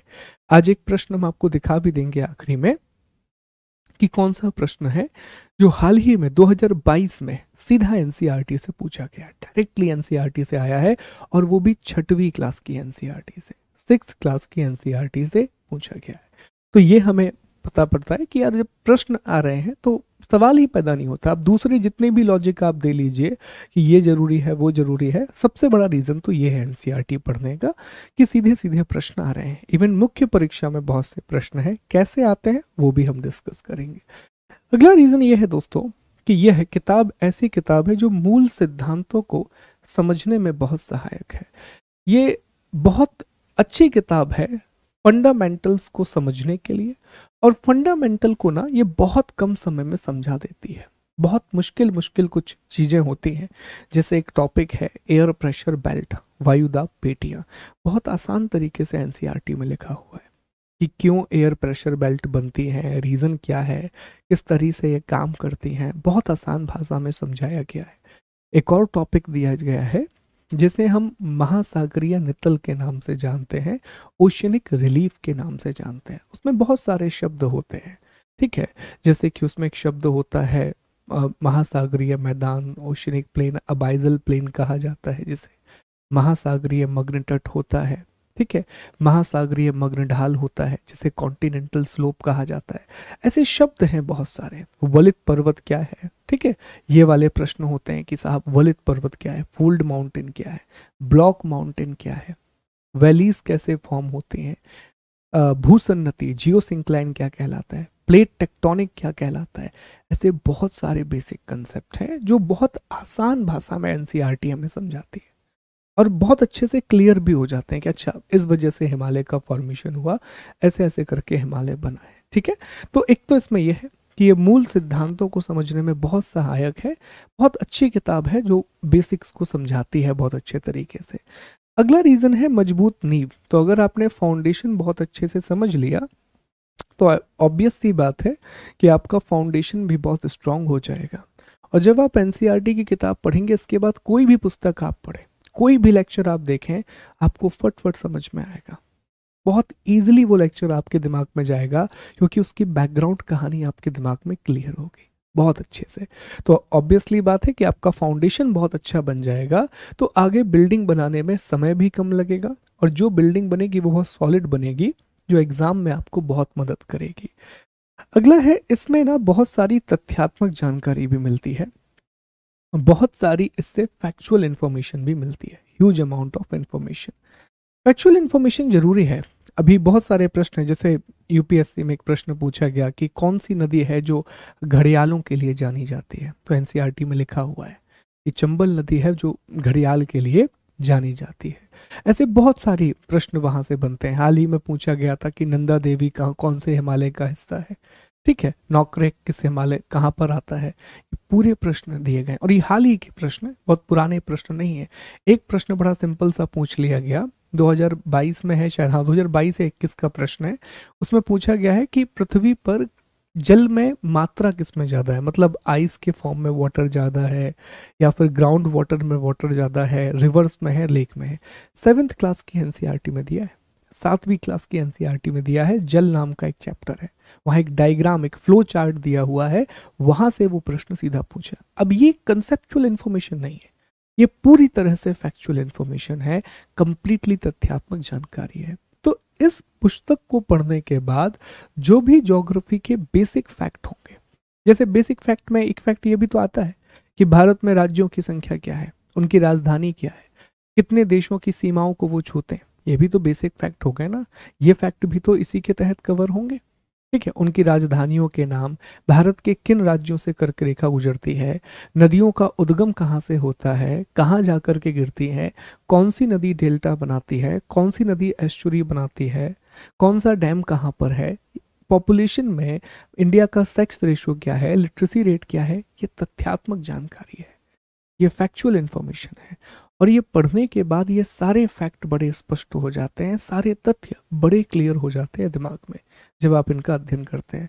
तो ये तथ्यात्मक जानकारी बहुत महत्वपूर्ण होती है प्रारंभिक परीक्षा निकालने के लिए और मुख्य परीक्षा के लिए भी। मुख्य परीक्षा में भी अल्टीमेटली जब आप कोई आइडिया पिच करेंगे, मेरा ये मानना है कि मुख्य परीक्षा इज ऑल अबाउट कि आपका आइडिया पूछा जा रहा है ना, चीज को लेकर के।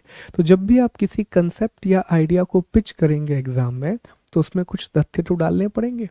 एक अच्छे आंसर की पहचान क्या होती है कि उसमें तथ्य भी हो, स्टोरी भी हो और कंसेप्ट भी हो। तीनों चीज़ों को जब आप मिलाएंगे तब एक बहुत बढ़िया मिक्सचर बनता है ना। तब आपका एक खूबसूरत सा आंसर बन के तैयार होता है। इसके बाद अगला जो इसमें है कि एनसीईआरटी में एक बहुत अच्छी बात है कि ये बहुत ही ज़्यादा बोधगम्य है। ये शब्द समझते हैं, ये बहुत ही ज़्यादा कॉम्प्रहेंसिव है। कॉम्प्रहेंसिव होना इसलिए बहुत ज़रूरी है क्योंकि हमें जो आंसर लिखना है, अपनी भाषा की पकड़ जो बनानी है, वो 200 शब्दों में, कई जगह 150 में, 250 में, इतने कम शब्दों में जवाब देना है। और जब इतने कम शब्द हमारे पास होते हैं और बहुत लेंदी क्वेश्चन होते हैं, समय बहुत कम है, स्पेस भी बहुत कम है और हमें एक प्रश्न के बारे में लिखना है, तो ये बहुत ज़रूरी है कि हम कॉम्प्रहेंसिव तरीके से प्रश्नों को लिखें। इसीलिए हमने कहा था ना आपसे कि मैं बिल्कुल ये नहीं कहूँगा कि ये कोर्स करने के बाद आप एनसीईआरटी मत पढ़ो, नहीं, वो जगह कोई नहीं ले सकता। एनसीईआरटी की जो जगह है वो हमेशा बनी रहेगी, है ना। एनसीईआरटी की जगह कभी कोई नहीं ले पाएगा, तो वो आपको पढ़ना पड़ेगा, लेकिन पूरी नहीं, बस कुछ सिलेक्टिव टॉपिक, और वो बार बार पढ़ना पड़ेगा जब तक आपके दिमाग में वो लैंग्वेज की अंडरस्टैंडिंग फिट नहीं हो जाती कि ओके, एक सेंटेंस का फॉर्मेशन हम ऐसे करेंगे, एक आंसर की शुरुआत हम ऐसे करेंगे। इसीलिए वो कुछ किताबें, कुछ अध्याय पढ़ना बहुत ज़रूरी है। ओके, इसके बाद यह उत्तर लेखन में बहुत मदद करती है, नोट्स बनाने में ये बहुत ज़्यादा मदद करती है। कैसे करती है समझते हैं। Helps in answer writing and note making. कैसे? इसमें बहुत सारे चित्र हैं, सरलीकृत तालिकाएं हैं, वर्णनात्मक उदाहरण हैं, मानचित्र हैं और आसानी से समझ में आने वाली भाषा का प्रयोग है। जब एक अच्छा उत्तर लिखा जाता है तो हमेशा ये कहा जाता है कि सर, अगर आप एक अच्छा आंसर लिखना चाहते हैं, एक अच्छा उत्तर लिखना चाहते हैं, तो उसमें एक फैक्ट भी होना चाहिए, उसमें कंसेप्ट भी होना चाहिए, और आजकल ये कहा जाता है कि प्रेजेंटेशन का बहुत रोल है। और मैं तो स्पेशली बहुत इस बात को मानता हूँ कि आपका प्रेजेंटेशन बहुत मायने रखता है। ठीक है, अब प्रेजेंटेशन का मतलब यह है कि किस प्रश्न में आपने फ्लो चार्ट बनाना है, किस प्रश्न में आपने मैप बनाना है, कहाँ पर आपको टेबल का इस्तेमाल करना है, कहाँ पर नहीं करना है, कहाँ पैराग्राफ बनाना है, किस तरह से आप नोट्स बनाओगे, ये सारी बातें एनसीईआरटी बताती है। जब हम एनसीईआरटी को पढ़ते जाएंगे तो आप देखोगे बहुत सारे खूबसूरत डायग्राम, बहुत अच्छी अच्छी कहानियाँ इसलिए ज़रूरी हैं कि हमारे पास एग्जाम्पल होना चाहिए कि अच्छा, भारत में कहीं पर बाढ़ आई थी तो उसको सॉल्व करने के लिए कदम उठाया गया था। कहानियाँ बहुत ज़रूरी होती हैं, कहानियाँ मतलब उदाहरण। और जब आप अपने आंसर में उदाहरण देना शुरू करते हैं तो इससे पता चलता है कि विषय की समझ आपको बहुत गहराई से है, बहुत डीप अंडरस्टैंडिंग है आपको सब्जेक्ट की। तो वो एग्जाम्पल भी हमें यहाँ से समझ में आते हैं कि जो एग्जाम्पल यहाँ दिए गए। दूसरा, हमारा एक मानना है जब हम एनसीईआरटी आगे पढ़ेंगे सॉरी तो हम एक मेथड को अपनाएंगे जिसे कंपैरेटिव मेथड कहा जाता है। कंपैरेटिव मेथड इसलिए जरूरी है कि जैसे जैसे आप एनसीईआरटी पढ़ते जाओगे आपका कंटेंट बढ़ता जाएगा। अमाउंट ऑफ कंटेंट शुरू में इतना होगा, आखिरी में इतना हो जाएगा। तो क्या इतना आप पढ़ सकते हैं? नहीं, क्योंकि आपको दूसरे विषय भी पढ़ने हैं। तो हमें कैसे भी करके अपने कंटेंट को इतना करना होगा जिसे हम दोबारा पढ़ सकें। तो इसमें ना ये कंपैरेटिव चार्ट बड़े इंपॉर्टेंट होते हैं। कंपैरेटिव चार्ट का मतलब है, लेट्स अज्यूम मैं आपको एक दूसरा एग्जांपल लेते हैं ज्योग्राफी का। हम रिवर्स के बारे में पढ़ रहे हैं। अब रिवर्स के बारे में अगर हम पढ़ रहे हैं तो क्या हमें ऐसे लिखने की आवश्यकता है? दो तरीके हैं लिखने के। एक तरीका ये है कि ये मेरा A4 साइज का पेज है, ओके। यहाँ पर पहले मैं एक नदी का नाम डालूं, गंगा, फिर उसके बारे में 3 4 5 पॉइंट लिखूं, फिर यहाँ पर मैं दूसरी नदी का नाम डालूं, यमुना, फिर 3 4 5 पॉइंट लिखूं। ठीक है, हर बार मैं यहाँ पर लिख रहा हूँ कि भैया सोर्स क्या है, माउथ क्या है, ट्रिब्यूटरी क्या है, डैम कौन से बने हुए हैं, स्पेशल फैक्ट क्या है। तो ऐसे में तो समय भी जा रहा है और स्पेस भी जा रहा है। ठीक, इसी जगह अगर आप सोचिए कि मैं आपसे कहूं कि एक टेबल बना लेते हैं ना यार, इस तरह से एक टेबल बना लेते हैं। यहां पर लिख देते हैं आयाम या मापदंड, पैरामीटर। यहां पर हम एक एक आयाम लिखते जाएंगे, एक एक डायमेंशन लिखते जाएंगे। जैसे यहां पर हमने लिख लिया नदी का नाम, यहां पर हमने लिख दिया कि साहब सोर्स क्या है, यहां पर लिख दिया मुहाना क्या है, यहां पर लिख दिया ट्रिब्यूटरी क्या है। ठीक है, ये हमने सारी चीजें लिख दी। ओके, यहाँ पर क्रमांक आएगा, माफ कीजिए। ओके, यहाँ पर हमने लिख दिया अदर फैक्ट। अब यहाँ पर हम नदी का नाम लिखेंगे, जैसे आप गंगा। अब बस हमें भरते जाना है इसको। तो जो चीज आपकी 4 या 5 पेज में आ रही थी, आप देखोगे कि वो एक पेज में कंप्लीट हो गई। इसे कंपैरिजन मेथड कहा जाता है। और जहां जहां आप ये मेथड लगा सकते हो, कोई भी जगह मत छोड़ना जहां पर ये मेथड लग रही हो और आप ना लगाओ। मेक श्योर कि अगर ये मेथड कहीं भी आप लगा सकते हो तो इसे अप्लाई करो। इसे अप्लाई करना बहुत ज़रूरी है।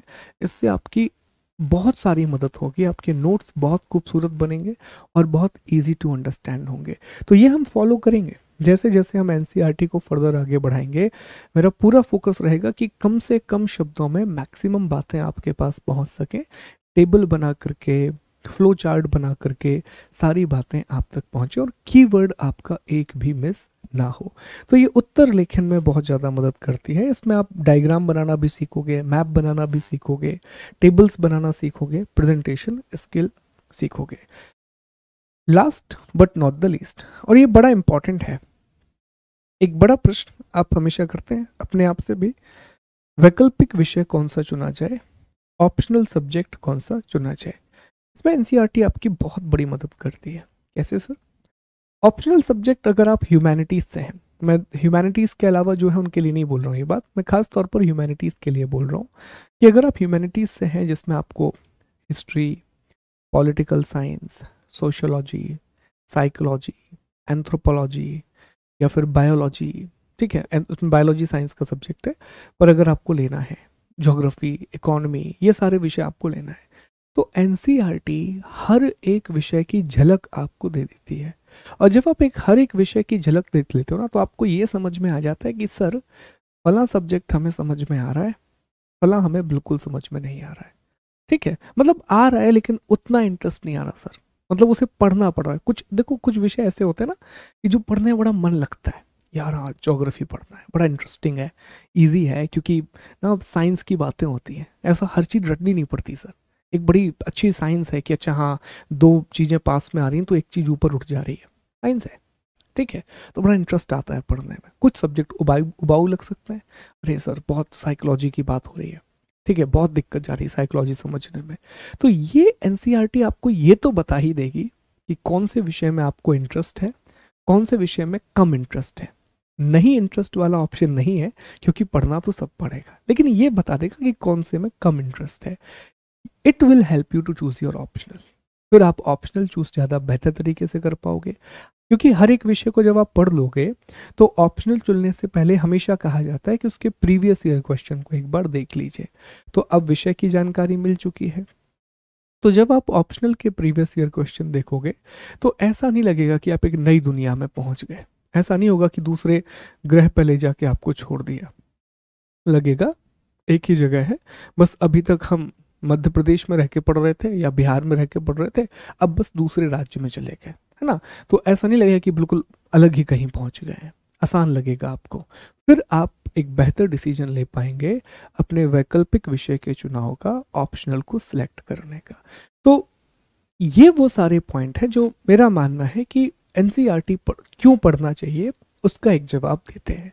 नोट्स मेकिंग सीखना, आंसर राइटिंग, वैकल्पिक विषय का चुनाव करना, तथ्यों को समझना, परिभाषाओं को समझना, वो कीवर्ड जो बहुत ज़रूरी होते हैं एग्जाम के लिए, उन सभी कीवर्ड को समझना, इसीलिए एनसीईआरटी को पढ़ना ज़रूरी है। ये पॉइंट हमने आपको इसलिए बताए दोस्तों कि आपके दिमाग में ये उद्देश्य रहे।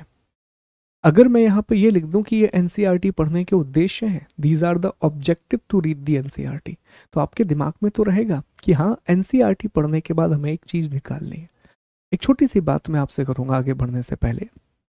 जब भी कोई काम करो ना लाइफ में, हमेशा ना आउटपुट ओरिएंटेड काम करा करो, खास तौर पर पढ़ाई। पढ़ाई हमेशा आपकी आउटपुट ओरिएंटेड होनी चाहिए। इसका मतलब क्या है, जैसे मान लीजिए कई बार आपके साथ ऐसा हुआ होगा दोस्तों कि आप पढ़ने बैठे होंगे, 4-5 घंटे आप बैठे रहे, उसके बाद जब उठे होंगे तो लगा होगा कि यार हमने तो कुछ पढ़ा ही नहीं, ऐसा लग रहा है जैसे कुछ पढ़ा ही नहीं गया, कुछ भी याद नहीं आ रहा है। लगता होगा कई बार। ऐसा इसलिए क्योंकि आपको लग रहा है कि आप 5 घंटे पढ़े हो, लेकिन आपकी पढ़ाई प्लान्ड थी ही नहीं। इसीलिए मेरा एक सजेशन है आपके लिए, जब भी आप पढ़ने के लिए बैठो, पहले अपने आप को एक टारगेट दो कि सर मैं 2 घंटे पढ़ने के लिए बैठ रहा हूँ, मैं एक टॉपिक ले रहा हूँ छोटा सा। कौन सा टॉपिक ले रहे हैं सर? ना मैं एक टॉपिक ले रहा हूँ, इसमें जियोमॉर्फोलॉजी का, भू आकृति विज्ञान का, और मैं आज पूरी कोशिश करूंगा कि जियोमॉर्फोलॉजी में ये समझ सकूं कि कॉन्टिनेंट और ओशन का फॉर्मेशन कैसे हुआ। 2 घंटे में आपने टारगेट बना लिया, आप बैठ गए पढ़ने के लिए। हो सकता है कि 2 घंटे के बाद जब आप उठो तो आपका टारगेट 80% पूरा हो पाए, लेकिन 80% तो पूरा हो गया। ये तो खुशी रहेगी कि 2 घंटे मैंने कुछ पढ़ा है, कुछ चीज़ें मेरे दिमाग में आई हैं, ये तो सबसे बड़ा सेटिस्फैक्शन रहेगा। और यही सेटिस्फैक्शन अल्टीमेटली आपके कॉन्फिडेंस को बढ़ाएगा।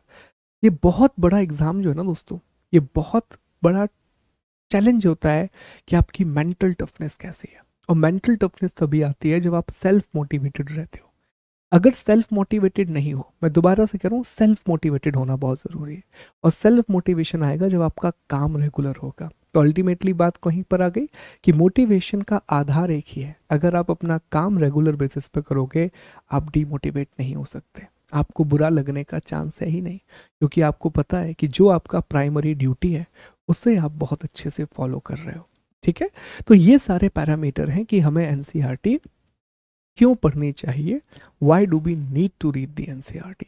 ठीक, इसके बाद आगे पढ़ते हैं। अब एक बड़ा ही इंपॉर्टेंट टॉपिक है, बहुत ही इंपॉर्टेंट, कि सर एनसीईआरटी को पढ़ा कैसे जाए, इसको पढ़ने का तरीका क्या होना चाहिए, इस पर जरा चर्चा करते हैं। ठीक है, क्यों पढ़ना चाहिए ये तो हो गया, क्या है ये भी हो गया, एफएक्यू ये भी हो गया। अब चर्चा करें कि एनसीईआरटी को कैसे पढ़ें, हाउ टू रीड एनसीईआरटी। सबसे पहली बात जो यहीं पर मैं स्पष्ट कर दूं कि एनसीईआरटी पढ़ने को लेकर के एक बड़ा क्वेश्चन जो आता है, शुरू में हमारे दिमाग में भी आया था कि सर क्या एनसीईआरटी को हमें क्लास वाइज पढ़ना चाहिए, 6वीं, फिर 7वीं, 8वीं, 9वीं, ऐसे करके 12वीं तक, क्या हमें एक एक क्लास की एनसीईआरटी को पढ़ना चाहिए? मुझे लगता है ये गलत तरीका है, ये सही तरीका नहीं है कि हर एक क्लास की एनसीईआरटी को आप पढ़ें फिर अगले क्लास की एनसीईआरटी पर जाएं, इसमें आपका समय बहुत वेस्ट होगा। हाँ, अगर आप बिगिनर हो, आपको कुछ भी नहीं पता, कुछ भी नहीं पता, तो फिर आपके पास रास्ता नहीं है, आपको फिर क्लास वाइज ही पढ़ना पड़ेगा। लेकिन अगर आप ये वीडियो देख रहे हो तो इसमें हम थोड़ी सी आपकी हेल्प कर देंगे कि आप टॉपिक वाइज एनसीईआरटी पढ़िए, क्लास वाइज ना पढ़ के आप टॉपिक वाइज एनसीईआरटी पढ़ो। सर टॉपिक वाइज का मतलब क्या है? टॉपिक वाइज पढ़ने का मतलब यह है दोस्तों कि लेट्स अज्यूम आपने 6वीं क्लास की एनसीईआरटी में पहला टॉपिक उठाया, सोलर सिस्टम। सोलर सिस्टम पढ़ लीजिए, इसको आप रीड कीजिए बहुत बढ़िया तरीके से। लेकिन दूसरे चैप्टर को पढ़ने से पहले अब आप ये देखो, क्या सोलर सिस्टम नाम का टॉपिक किसी और कक्षा की एनसीईआरटी में दिया गया है? क्या 7वीं 8वीं 9वीं 10वीं 11वीं 12वीं यहाँ पर कहीं भी सोलर सिस्टम का टॉपिक है? थोड़ी सी मेहनत लगेगी। और मेहनत पता है कैसी लगेगी? हर एक किताब आपके पास होना हो, लेकिन हर किताब का इंडेक्स आपके पास होना चाहिए, ताकि ये देख सको कि ये टॉपिक इसका है या नहीं है। इंडेक्स होना बहुत ज़रूरी है। मैं हमेशा अपने पास एक इंडेक्स रखता हूँ ज्योग्राफी की, एनसीईआरटी का। उसमें 6वीं से लेकर के 12वीं तक की जितनी एनसीईआरटी है ज्योग्राफी की, हर एक का इंडेक्स दिया हुआ है। तो अगर मैं एक टॉपिक यहाँ से पढ़ रहा हूँ सोलर सिस्टम, तो मुझे देखना होगा कि क्या ये टॉपिक कहीं और दिया गया है ना। इसका एक और तरीका ना अब इंटरनेट है। अगर मान लो आपको सर्च करना है कि सोलर सिस्टम से जुड़ा हुआ कोई और टॉपिक है, आप डालिए सोलर सिस्टम एनसीईआरटी। जितनी भी किताबें सोलर सिस्टम से जुड़ी होंगी एनसीईआरटी की, वो आपके सामने आ जाएंगी। किताबें नहीं, वो चैप्टर आपके सामने आ जाएगा। ठीक। तो जैसे आपने 6वीं क्लास का टॉपिक पढ़ लिया, अब आपने देखा कि सर 9वीं क्लास की किताब है, उसमें सोलर सिस्टम दिया हुआ है, पढ़ लो। आपने देखा सर एक 12वीं क्लास की किताब है, उसमें एग्जाम्पल दे रहा हूं मैं आपको, ये सोलर सिस्टम दिया हुआ है, पढ़ लो, खत्म। अब इसके बाद क्या होगा? इसके बाद आप आउटपुट समझो। मैं कह रहा हूं ना आपसे, आउटपुट ओरिएंटेड पढ़ाई करना है, हमें आउटपुट देखना है कितना अच्छा आ रहा।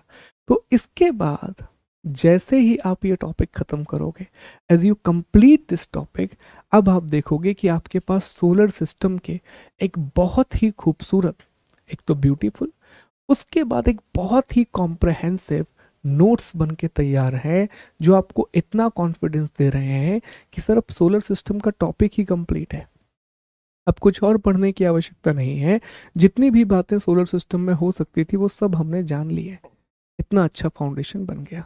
अब इसमें एक तड़का लगा दो। सबसे ना पूरे आपने सब्जी बना दी या पोहा बना लिया, पोहा बड़ा पसंद है हमको, ठीक है, आपने बड़ा अच्छा पोहा बनाया, पोहा बन के तैयार हो गया। आखिरी में हम क्या करते हैं, उसमें जीरावन डाल देते हैं, सेव डाल देते हैं, प्याज डाल देते हैं और धना पत्ती डाल देते हैं। क्यों? ताकि उसमें बड़ा स्वाद आ जाए, बहुत बढ़िया स्वाद आ जाए, टेस्ट आ जाए। ये आपका पोहा है। अब बस इसको तैयार करना है, इसमें वो स्वाद डालना है। क्या करोगे? करंट अफेयर्स ऐड कर दोगे। सर इसरो ने ना एक सैटेलाइट लॉन्च की है। सर इसरो एक नया मिशन प्लान कर रहा है, आदित्य L1। L1 क्या है सर? दिया होगा आपके सोलर सिस्टम के में कि ये L1 क्या है। ठीक है, ये सारी चीजें इसमें निकल करके आएंगी। सर जुपिटर के पास ना अभी मैक्सिमम मून हो गए। कैसे हो गए? क्या होता है मून? कैसे बनते हैं मून? आपको पता पड़ेगा। जुपिटर क्या है ये पता पड़ेगा। करंट अफेयर्स का तड़का लगाते जाओ। कहा जाता है ना आपसे कि जब भी आप नोट्स बनाओ, खुद से नोट्स बनाओ, तो हमेशा ना नोट्स, जैसे आपका ये A4 साइज का पेपर है, नोट्स इतने एरिया में बनाने चाहिए। ये एरिया हमेशा खाली रखना चाहिए। ठीक है, इतना एरिया। क्यों? कभी भी कुछ भी अपडेट आएगा तो ऐड तो कर लोगे, कुछ भी नया चीज आया तो वहां का वहां ऐड हो जाएगा, तो आपको पता चलते रहेगा। ठीक। तो हमारा ये मानना है कि आपको एनसीईआरटी जो है पढ़ने का सबसे पहला तरीका यही है कि अगर संभव है तो इसको कक्षा के हिसाब से ना पढ़कर विषय के अनुसार पढ़ें। Read subject wise, not the class wise. Subject wise का मतलब इसको टॉपिक वाइज भी कह सकते हैं। अब यही रीजन है कि जब मैं आपको बताऊंगा कि हमारी स्ट्रेटेजी क्या है, तो हमने पूरी ज्योग्राफी की एनसीईआरटी को यूनिट में बांट दिया है। लगभग 10-12 यूनिट हमने ज्योग्राफी की बनाई है दोस्तों, और पूरे चैप्टर को एक एक यूनिट में ला करके रख दिया है। जैसे जब आप आज तो ये पहली यूनिट है हमारी, strategy and previous year question, जो 2 कक्षाओं में कंप्लीट होगी। उसके बाद हम दूसरी यूनिट पढ़ेंगे, उसका नाम ही है सौर मंडल और पृथ्वी की उत्पत्ति, origin of solar system and the earth. तो उसमें वो सारे टॉपिक को हम कंपाइल करेंगे जिसमें अर्थ और सोलर सिस्टम के ओरिजिन को समझाया गया है। सारे टॉपिक हम वो कंपाइल कर लेंगे, तो एक जगह आपके पास नोट्स मिलेंगे। इससे फायदा क्या होता है वो समझो। क्या होगा कि जैसे मान लो आपने क्लास वाइज एनसीईआरटी को पढ़ा, आपने डिसाइड किया कि सर हम क्लास वाइज पढ़ेंगे।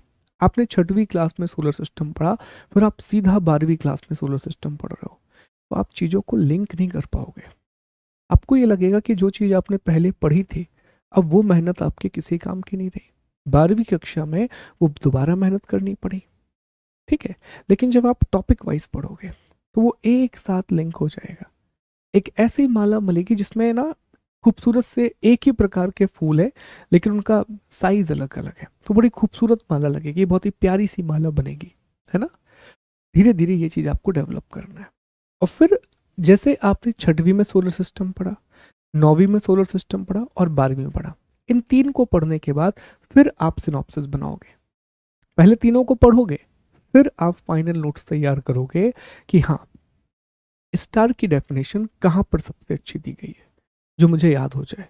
आपने देखा है 6वीं की क्लास में स्टार की डेफिनेशन अच्छी दी गई है, चलो लिख लेते हैं। फिर आपने देखा कि यार कहाँ पर ये बताया गया है कि स्टार बनते कैसे हैं।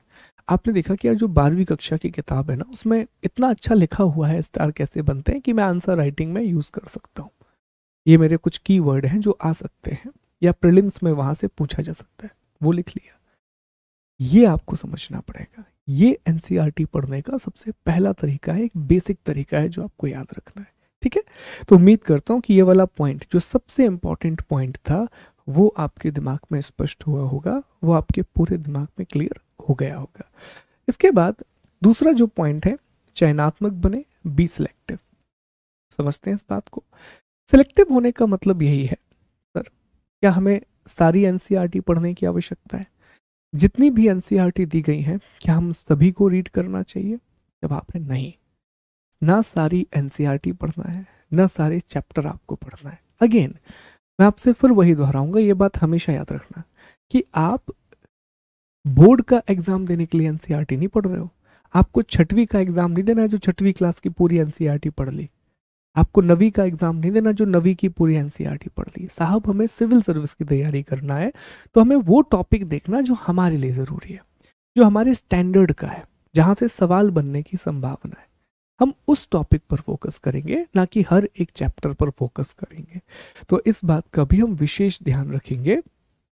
ये ज़रूरी है, ये पढ़ेंगे, इसकी आवश्यकता नहीं है, इसको छोड़ दीजिए और आगे बढ़ जाइए। ठीक है, आगे बढ़ेंगे, अगला टॉपिक समझेंगे। अगला है, इन पुस्तकों को 2 से 3 बार पढ़ना चाहिए। चाहे वो पुस्तक हो, चाहे वो नोट्स हो, इनको 2 से 3 बार पढ़ना चाहिए। ठीक है, इस बारे में एक बहुत अच्छा स्टेटमेंट है, पहले मैं आपको वो पढ़ा देता हूँ, फिर आपको समझ में आएगा कि इसका महत्व क्या है। NCERT are overwhelming when you are reading them for the first time. When you read them for the second time, they are simply amazing. And the third reading makes you realize how enlightening and insightful they can be. A beautiful statement. इसको दोबारा पढ़ते हैं। NCERT are overwhelming when you read them for the first time. When you read them for the second time, they are simply amazing. And the third reading makes you realize how enlightening and insightful they can be. कितना अच्छा statement है, कितना खूबसूरत statement है NCERT के बारे में। और ये हमेशा हर किताब के बारे में, ये सिर्फ एनसीईआरटी के बारे में नहीं है, हर किताब के बारे में, लेकिन एनसीईआरटी के बारे में और ज़्यादा इंपॉर्टेंट है। एनसीईआरटी को ना जिन लोगों ने लिखा है ना, वो बहुत एक्सपर्ट लोग हैं, बहुत एक्सपर्ट लोग हैं दोस्तों, बहुत ही महान लोगों ने एनसीईआरटी को लिखा है। जब आप उस किताब को पहली, दूसरी, तीसरी बार पढ़ते हैं ना, जितने भी लोग एनसीईआरटी पढ़ चुके हैं उनसे एक बार पूछिएगा कि एनसीईआरटी को पहली बार पढ़ा तो क्या लगा था। कहेंगे यार कुछ नहीं था यार, बेसिक बातें थी, इससे अच्छा हम लूसेंट की किताब से पढ़ लेते। ये भी लोग बोल देंगे। उससे पूछें से 2 बार पढ़ी, दूसरी बार पढ़ी, यार एनसीईआरटी में बहुत कुछ है, बहुत अच्छे पॉइंट दिए गए। और जब तीसरी, चौथी रीडिंग आप लगाओगे ना, हर बार एनसीईआरटी में कुछ नया मिलता है। हर बार आप उसके एक एक शब्द में अर्थ निकालना सीख जाओगे।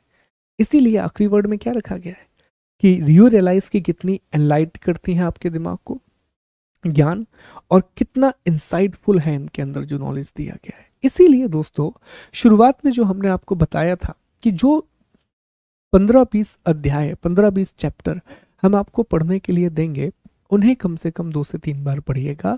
क्योंकि जब आप यहाँ समझ लोगे इसके बाद आप उन्हें पढ़ोगे, बहुत अच्छा इंसाइट आपको मिलेगा, बहुत समझ में आएगा कि okay this is something what NCERT wants to tell you. Geography में उतना इंपॉर्टेंट नहीं है, लेकिन पॉलिटिकल साइंस जब आप पढ़ोगे उसमें बड़ा महत्वपूर्ण है, उसकी एक एक बात बहुत गहरी है। मैं सबसे अच्छी एनसीईआरटी मानता हूँ पॉलिटिकल साइंस की, बहुत गहराई से लिखी गई है वो पूरी की पूरी एनसीईआरटी। हर एक शब्द का बहुत गहरा मीनिंग निकलता है। ठीक है, वो पहली बार में समझ में आने नहीं वाला, दूसरी तीसरी बार में ही वो आपको समझ में आएगा पॉलिटी की जो एनसीईआरटी है। ठीक है। तो यहाँ पर आप याद रखेंगे एनसीईआरटी के जो भी इंपॉर्टेंट टॉपिक हैं वो 2 से 3 बार आपको पढ़ना चाहिए। जो आपके नोट्स हैं इन्हें तो आपको 2 से 3 बार पढ़ना ही है, 4 बार पढ़ना है, जब तक कि आपके दिमाग में फिट ना हो जाए। क्योंकि हम ये कोर्स या एनसीईआरटी सिर्फ इसलिए नहीं पढ़ रहे हैं कि सर हमें बस पढ़ना है क्योंकि ये एनसीईआरटी है। हम इसलिए पढ़ रहे हैं ताकि ये हमारे एग्ज़ाम में मदद कर सके, ताकि हमारे एग्ज़ाम में ये हेल्पफुल हो सके। इसके बाद अगला जो इसमें है कि जब आप इसकी रीडिंग करें तो पहली रीडिंग में आप कुछ मत कीजिए, इसमें दूसरी रीडिंग आना था। पहली रीडिंग में पढ़ लीजिए, दूसरी रीडिंग में महत्वपूर्ण बिंदुओं को हाईलाइट करें, और ये तीसरी है थर्ड रीडिंग में इसके सिनॉप्सिस बनाएं।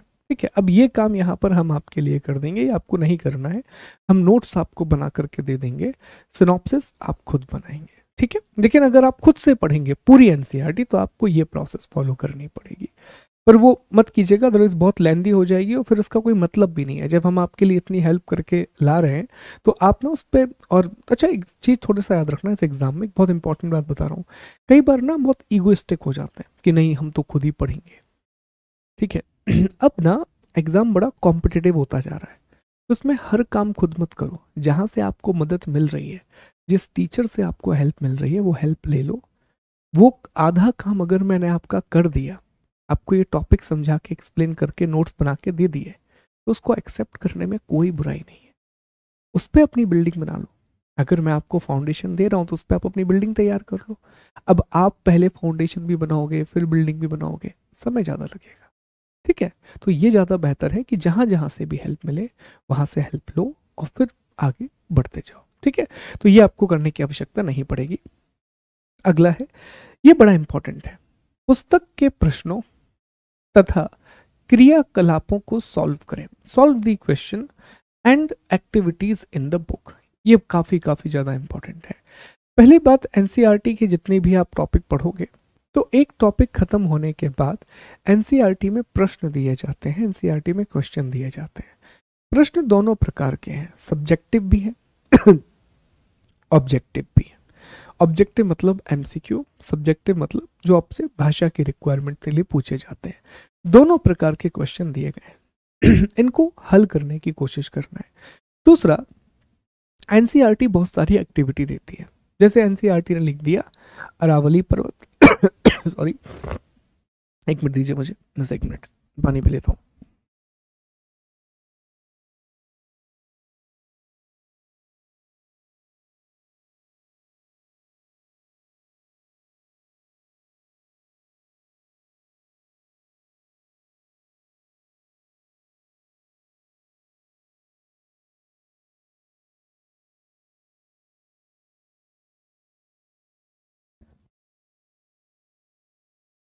चलिए, तो एनसीईआरटी को जब भी आप पढ़ेंगे तो उसमें कुछ कुछ जगह पर लिखा रहेगा अरावली पर्वत, दुनिया के प्रमुख बलुत पर्वतों के नाम है। उसमें लिख देगा कि भाई अरावली पहले फोल्ड माउंटेन ही था, अरावली लिख देगा, हिमालय लिख देगा, एंडीज लिख देगा, रॉकी लिख देगा, और वहाँ एक लाइन में लिखेगा, छोटी सी लाइन में, कि मानचित्र में इनको ढूंढें, find out in the map.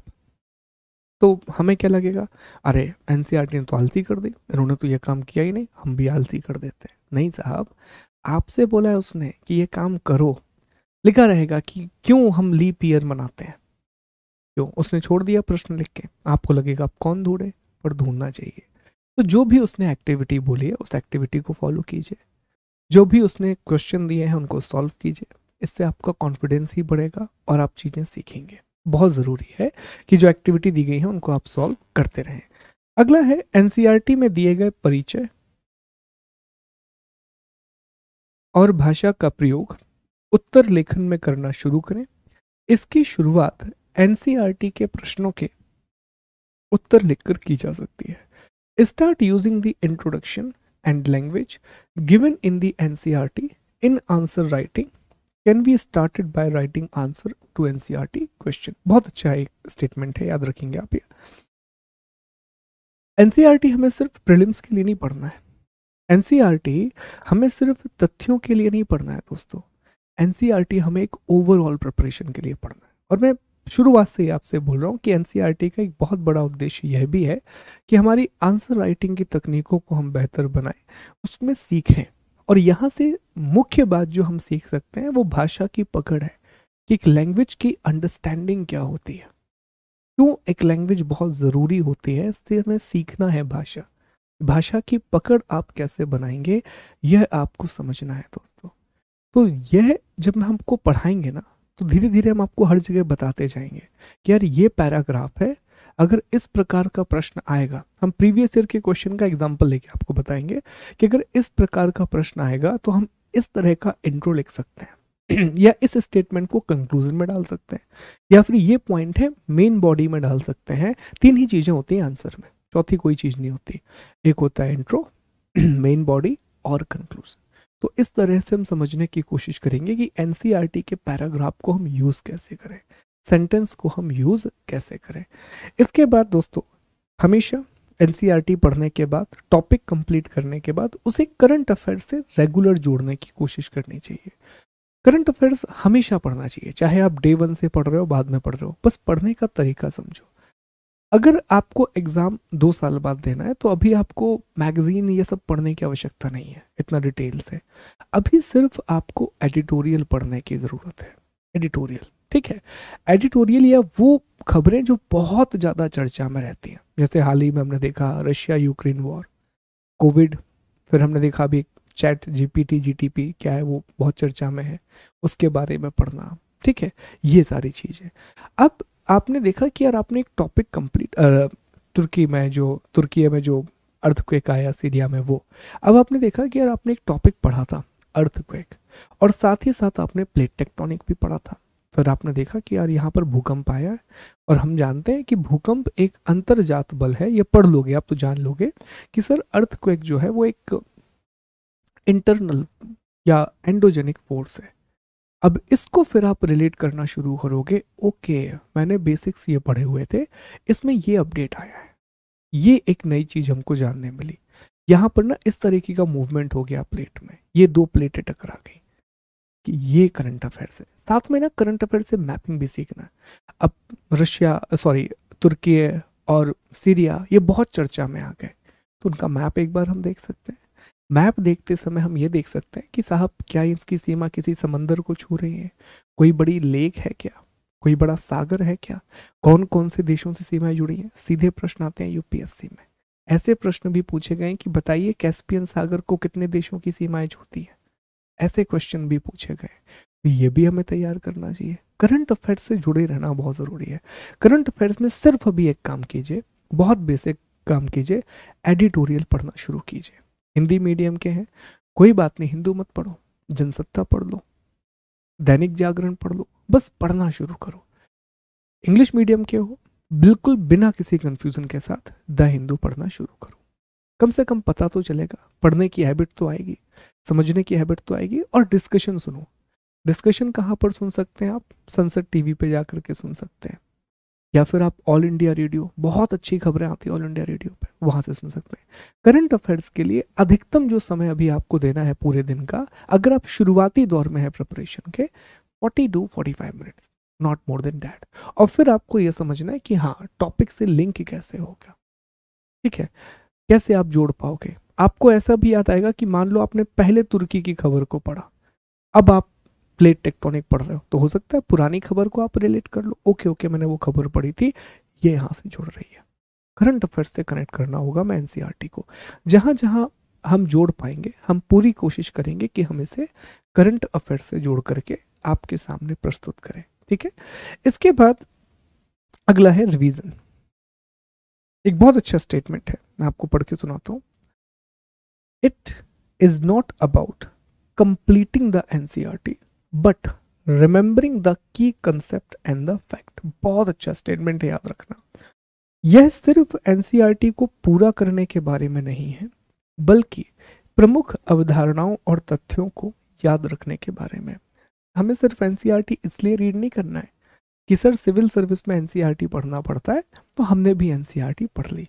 मतलब यही बात हो गई कि साहब एक पर्टिकुलर जगह है, वहां जाने के सब बोल रहे हैं तो चले गए। सब हमारे साथ हुआ था 11वीं में, हमने गणित विषय ले लिया।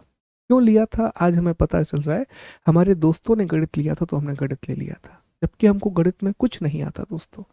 हमारा सबसे वीक विषय है गणित, हो गया फिजिक्स, हो गया केमिस्ट्री, हो गया, बहुत वीक है।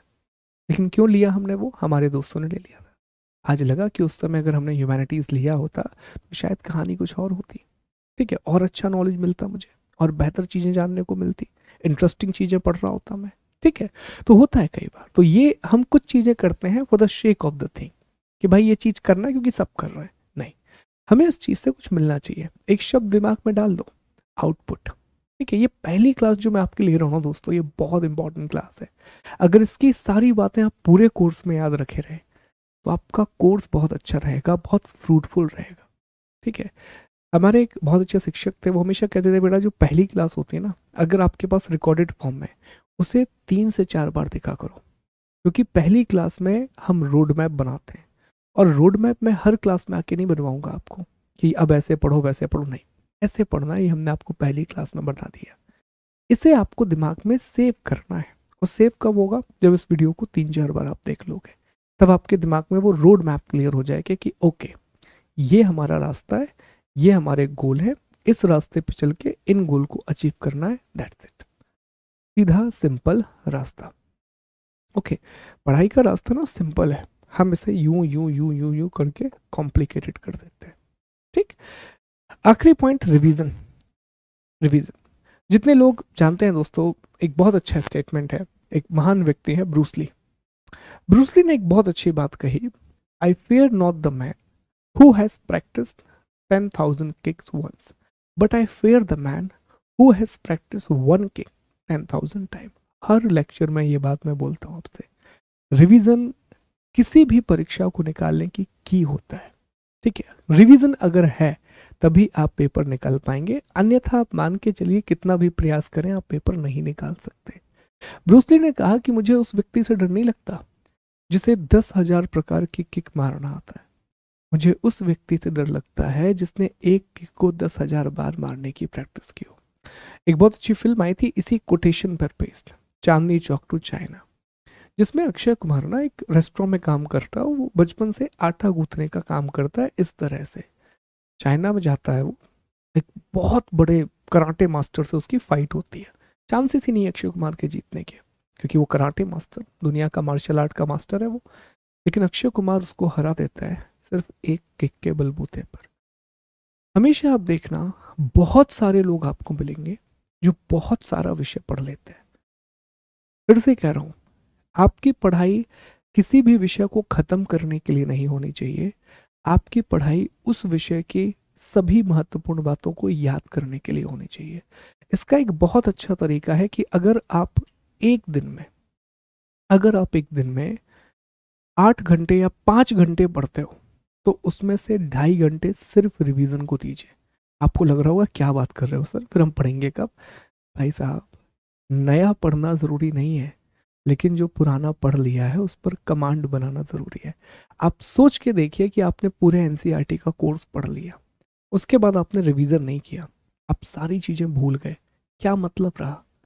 इतना समय आपने एनसीईआरटी कोर्स में दिया, एनसीईआरटी की किताबें पढ़ने में दिया, नोट्स के पीडीएफ निकलवाए, सारी चीज़ें, क्या अर्थ रहा पढ़ने का? इसीलिए रिवीजन इज द की। 2 से 2.5 घंटे, और रिवीजन करना सबसे मुश्किल काम है, क्योंकि जब आप पढ़ी हुई चीज़ को पढ़ते हो ना, आपका दिमाग मानते ही नहीं है। आपका दिमाग कहता रही अभी तो पढ़ा था, क्यों पढ़ रहा है मूर्ख, जो समय खराब कर रहा है, इसको ऐसे पलट ले, पेज पलट के हो गया रिवीजन। नहीं नहीं साहब, नहीं, ये रिवीजन नहीं है। रिवीजन का अर्थ है आप टॉपिक को उसी डेडिकेशन से पढ़ेंगे जिस तरह से आपने पहली बार पढ़ा था। फिर 2-3 बार जब आप रिवाइज कर लोगे, तब आप उस हालत में आओगे कि अब आप सिर्फ टॉपिक देख रहे हो, और देखने के बाद सारी चीज़ें क्लियर हो रही हैं। तो मेक श्योर कि स्टेटमेंट हमेशा याद रहे, और हमेशा कोई भी टॉपिक पढ़ो, कोई भी एग्जाम के लिए रिवीजन पर फोकस करना। 5 घंटे पढ़ रहे हो तो 2.5 घंटे रिवीजन के लिए रखो। मैं चाहता तो ये क्लास 7 दिन लगाता, लेकिन हमने ये क्लास 5 दिन लगाई। मैं चाहता हूँ कि एक दिन आपको मिले जिस दिन आप इसको समेट सको, चीज़ों को बहुत बेहतर बना सको, अपने लिए फ्रूटफुल बना सको, ठीक है। तो ये आपने याद रखना है, बहुत इंपॉर्टेंट चीज़ है। तो ये वो तरीके हैं दोस्तों कि हमें एनसीईआरटी कैसे पढ़ना चाहिए। इन्हीं सभी पैरामीटर्स को हम फॉलो करेंगे जब हम एनसीईआरटी पढ़ेंगे, इन्हीं सभी बातों को हम फॉलो करते हुए आगे बढ़ेंगे, ठीक। अब हम आगे चलते हैं, अगले टॉपिक की चर्चा करते हैं कि कौन सी एनसीईआरटी पढ़ना है, विच एनसीईआरटी टू रीड। अब यहाँ पर जो विषय सूची मैं आपको दे रहा हूँ ये सभी एनसीईआरटी की है, हिस्ट्री भी है, ज्योग्राफी भी है, पॉलिटी भी है, इकोनॉमी भी है। तो एक लिस्ट मैंने तैयार की है कि अगर इतनी एनसीईआरटी आप पढ़ते हैं और कहीं कहीं पर जो एनसीईआरटी पूरी नहीं पढ़ना है वहाँ पर हमने उन चैप्टर के नाम मेंशन कर दिए हैं कि अगर आप इतने चैप्टर पढ़ लोगे तब भी आपका काम हो जाएगा। जैसे सबसे पहली बात जो हमने आपको बताई थी कि जो ओल्ड एनसीईआरटी है वो सबसे अच्छी है सिर्फ इतिहास के लिए। अगर आप हिस्ट्री पढ़ना चाहते हैं उसके लिए सबसे अच्छी एनसीईआरटी आप पुरानी एनसीईआरटी पढ़ सकते हैं। खास तौर पर पुरानी एनसीईआरटी जो 11वीं और 12वीं कक्षा में चलती थी उससे 3 विषय बड़े अच्छे तैयार होते हैं, प्राचीन, मध्यकालीन और आधुनिक भारत का इतिहास। लेकिन बाकी अन्य विषयों के लिए नई एनसीईआरटी को पढ़ना ही सही है, न्यू एनसीईआरटी को पढ़ना सही है। हिस्ट्री के लिए खासतौर पर आर्ट एंड कल्चर वाला जो हिस्सा उसके लिए तमिलनाडु बोर्ड की किताब भी रेफर की जाती है। अगर समय मिला तो हम तमिलनाडु बोर्ड की किताब का हिंदी ट्रांसलेशन लेकर के आपके सामने आएंगे, लेकिन फिलहाल हमारा फोकस सिर्फ ज्योग्राफी पर है। ठीक है, ओके।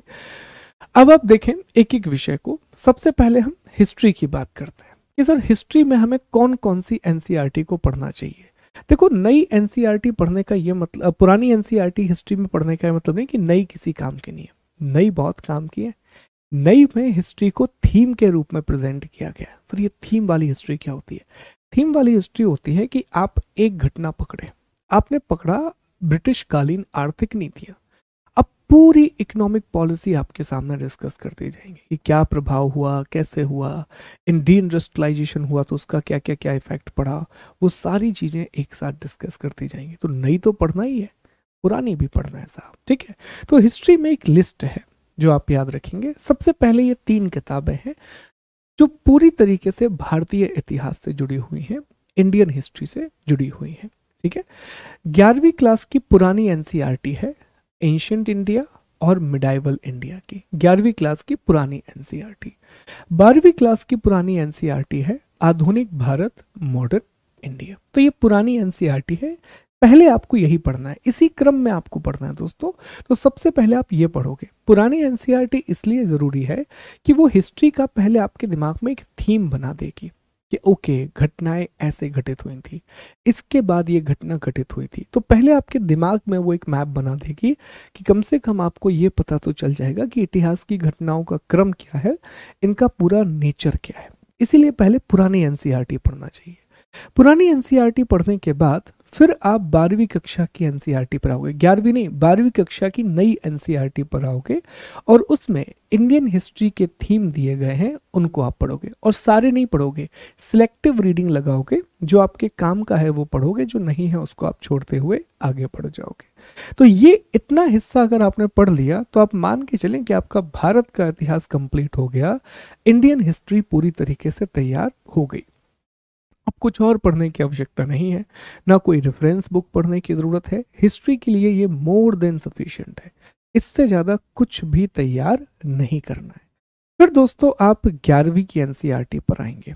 11वीं में 2 एनसीईआरटी दी गई है, an introduction of Indian art, living craft tradition of India. इसमें से जो पहली किताब है आपको जरूर पढ़ना है, दूसरी नहीं पढ़ोगे चलेगा, पहली जरूर पढ़ना, an introduction of Indian art. ये किताब आर्ट एंड कल्चर के लिए है, भारतीय कला का एक परिचय।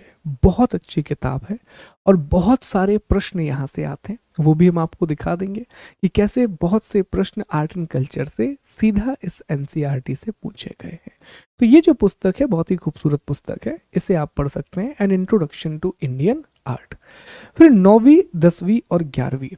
ठीक है, 9वीं, 10वीं और 11वीं की जो किताबें हैं वो वर्ल्ड हिस्ट्री से जुड़ी हुई हैं, वो वर्ल्ड हिस्ट्री से जुड़ी हुई हैं, विश्व इतिहास से जुड़ी हुई हैं। तो ये किताब आप विश्व इतिहास के लिए पढ़ेंगे। तो इस तरह एनसीईआरटी का क्रम होना चाहिए। ऐसा नहीं कि आप पढ़ना शुरू कर दिए, पता ही नहीं किस डायरेक्शन में जा रहे हैं। पहले ना उस चीज को आप समझेंगे। ठीक है, इवन यहाँ हम आपसे रिक्वेस्ट करेंगे कि अगर आपने एंशिएंट हिस्ट्री पढ़ी है तो एंशिएंट हिस्ट्री के इंडियन थीम पढ़ लीजिए, मिडाइवल के बाद मिडाइवल के थीम पढ़ लीजिए, मॉडर्न के बाद मॉडर्न के थीम पढ़ लीजिए। इतना बढ़िया फाउंडेशन बनेगा, आपको खुद लगेगा कि यार क्या इंसाइट मिला है एनसीईआरटी के बारे में हमें। इतना बेहतरीन इन्फॉर्मेशन आपके पास आएगा। देखो सिर्फ इन्फॉर्मेशन जरूरी नहीं है ना, वो इन्फॉर्मेशन कैसे यूज होती है, कितना अच्छा लगता है कि ओके ऐसे भी हो सकता है, ये भी रीजन था, ये भी कारण था इस पर्टिकुलर चीज का। तो वो चीज फिर हमें समझ में आती है कि हम ऐसा आइडिया भी लेकर के आ सकते हैं। तो इस तरह ना आप क्लब करके पढ़ेंगे हिस्ट्री की एनसीईआरटी को, ठीक है। चलिए, हिस्ट्री के बाद हम आगे बढ़ते हैं और अब चर्चा करते हैं ज्योग्राफी की एनसीईआरटी जो हमें पढ़ना है। तो इसमें ज़्यादा परेशान नहीं होना है आपको, क्योंकि हम सारी एनसीईआरटी पढ़ेंगे, पर फिर भी हम आपको बता दे रहे हैं कि कौन कौन सी किताबें हैं। ज्योग्राफी की सभी किताबें ज़रूरी हैं, लेकिन कुछ चैप्टर हैं जो ज़रूरी नहीं है, जैसे 6वीं 7वीं और 8वीं, ये ज्योग्राफी का बिल्कुल फाउंडेशन बनाता है। Earth, our habitat, our environment, resource and the development. इसके बाद 9वीं 10वीं की एनसीईआरटी भी पढ़ना है। Contemporary India part 1, contemporary India part 2। 11th की एनसीईआरटी सबसे इंपॉर्टेंट है, फंडामेंटल्स ऑफ फिजिकल ज्योग्राफी, सबसे इंपॉर्टेंट एनसीईआरटी। और अगली इंडिया की फिजिकल ज्योग्राफी, बहुत बहुत ज्यादा इंपॉर्टेंट है ये, ठीक है। 12वीं में फंडामेंटल्स ऑफ ह्यूमन ज्योग्राफी और 12वीं में इंडिया पीपल एंड इकोनॉमी। पर सबसे महत्वपूर्ण अगर मैं कहूँ कि पूरे पूरे के पूरे इसमें सबसे इंपॉर्टेंट है 11th की एनसीईआरटी। बहुत जरूरी, बहुत सारी चीजें हमें यहीं पर सीखना है, ठीक है। तो पहले, लेकिन आप तुरंत यहाँ नहीं जाएंगे, पहले इन किताबों को पढ़ने के बाद यहाँ पहुंचेंगे। तो ये सारी किताबें पढ़ना है, कुछ चैप्टर हैं जो आप स्किप कर सकते हैं, वो कौन से अध्याय होंगे वो हम आपको बता देंगे, ठीक। ज्योग्राफी के बाद अगला जो विषय आता है वो है एनवायरनमेंट। और एनवायरनमेंट के बारे में ज्योग्राफी में तो हम पढ़ेंगे, पर एनवायरनमेंट की जो जानकारी है वो विज्ञान की किताबों में बहुत अच्छी दी गई है, वो साइंस की बुक में बहुत अच्छे तरीके से दी गई है। साइंस बायोलॉजी वाला टॉपिक है, उसमें बहुत अच्छे से एक्सप्लेन किया गया है एनवायरनमेंट वाले टॉपिक को, पर्यावरण वाले अध्याय को। तो क्या क्या पढ़ना है समझते हैं। देखिए 7वीं क्लास की जो एनसीईआरटी है, 7th क्लास की जो एनसीईआरटी है, इसका 7वां अध्याय आप पढ़ेंगे, ठीक है, और इसका 9वां अध्याय पढ़ेंगे। 7वें अध्याय में मौसम अर्थात वेदर, जलवायु अर्थात climate and adoption of animal दिया गया है। ये टॉपिक आप स्किप कर सकते हैं, वेदर और क्लाइमेट पढ़ सकते हैं, ठीक है। फिर चैप्टर 9 में सॉइल के बारे में बताया गया है, मिट्टी के बारे में बताया गया और बहुत अच्छे से बताया गया है, क्योंकि मिट्टी जब आप साइंस के तरीके से पढ़ते हैं ना तो बहुत अच्छी जानकारी आपको मिलती है कि मिट्टी क्या है, कैसे फॉर्मेशन हुआ, मृदा परिच्छेदिका सॉइल प्रोफाइल क्या होती है, कौन कौन से तत्व हैं, क्या है, सारी जानकारी अच्छे से मिलती है। इसके बाद 8वीं क्लास की विज्ञान की किताब, 8th क्लास की साइंस की बुक का पहला चैप्टर, पहला अध्याय आप पढ़ेंगे, जहां क्रॉप प्रोडक्शन एंड मैनेजमेंट के बारे में दिया गया है, फसल उत्पादन और प्रबंधन के बारे में दिया गया है। एनवायरनमेंट के साथ साथ ये एग्रीकल्चर को भी तैयार कराएगा।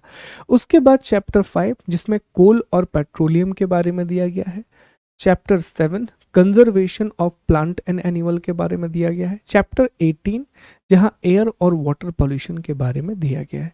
तो आप देखिए इसमें सिर्फ एनवायरनमेंट कवर नहीं हो रहा है, एग्रीकल्चर भी कवर होगा और एनर्जी वाले जो टॉपिक हैं वह भी आपके कवर होंगे। तो ये 8th क्लास की एनसीईआरटी के इतने टॉपिक हैं जो आपको पढ़ना चाहिए, बहुत इंपॉर्टेंट। इसके बाद दोस्तों 9th क्लास की साइंस की बुक में जब आप पढ़ेंगे तो इसमें एक टॉपिक है चैप्टर 14, इसमें नेचुरल रिसोर्सेज दिया गया है, प्राकृतिक संसाधन। ये एनवायरनमेंट के लिए जरूरी है, पर उससे भी ज़्यादा ज़रूरी है ये ज्योग्राफी में जब हम इकोनॉमिक ज्योग्राफी पढ़ते हैं वहाँ। तो जब हम ज्योग्राफी पढ़ेंगे तो इस टॉपिक को हम लिंक कर लेंगे हमारी ज्योग्राफी वाली क्लास के साथ, ठीक है। आगे पढ़ेंगे 10वीं क्लास की साइंस में, 10th क्लास की साइंस में चैप्टर 14 है, 14वां अध्याय है, जहां ऊर्जा के स्रोतों की बात की गई है, एनर्जी के सोर्सेज की बात की गई है। अगर कोई व्यक्ति यहाँ पर एमपीपीएससी वाले हैं तो टॉपिक दिया गया है पेपर 3 में आपको एनर्जी, बहुत अच्छा इन्फॉर्मेशन यहाँ से मिल सकती है आपको, ठीक है। Chapter 15 our environment, chapter 16 management of natural resource, इसे लिंक करना होगा 9वीं क्लास के साथ, साथ में पढ़िएगा, ठीक है, ये दिया गया है। और फिर दोस्तों टिपिकल एनवायरनमेंट आपको मिलेगा, सबसे महत्वपूर्ण किताब, इसे हम कहेंगे मोस्ट इंपॉर्टेंट बुक। ये है मोस्ट इंपॉर्टेंट बुक, 12वीं कक्षा की बायोलॉजी की किताब के आखिरी के 4 अध्याय, ये पढ़ना ही है, ये मस्ट है, मस्ट। एनवायरनमेंट के बहुत सारे प्रश्न यहाँ से बनते हैं। उससे भी इम्पोर्टेंट पूरे फंडामेंटल्स एनवायरनमेंट से संबंधित जो हैं वो यहाँ पर स्पष्ट हो जाएंगे, बड़े अच्छे से यहाँ पर क्लियर हो जाएंगे। ठीक है, एक सेकेंड दीजिए, फिर हम क्लास को आगे बढ़ाते हैं, पानी पी लेते हैं। ठीक,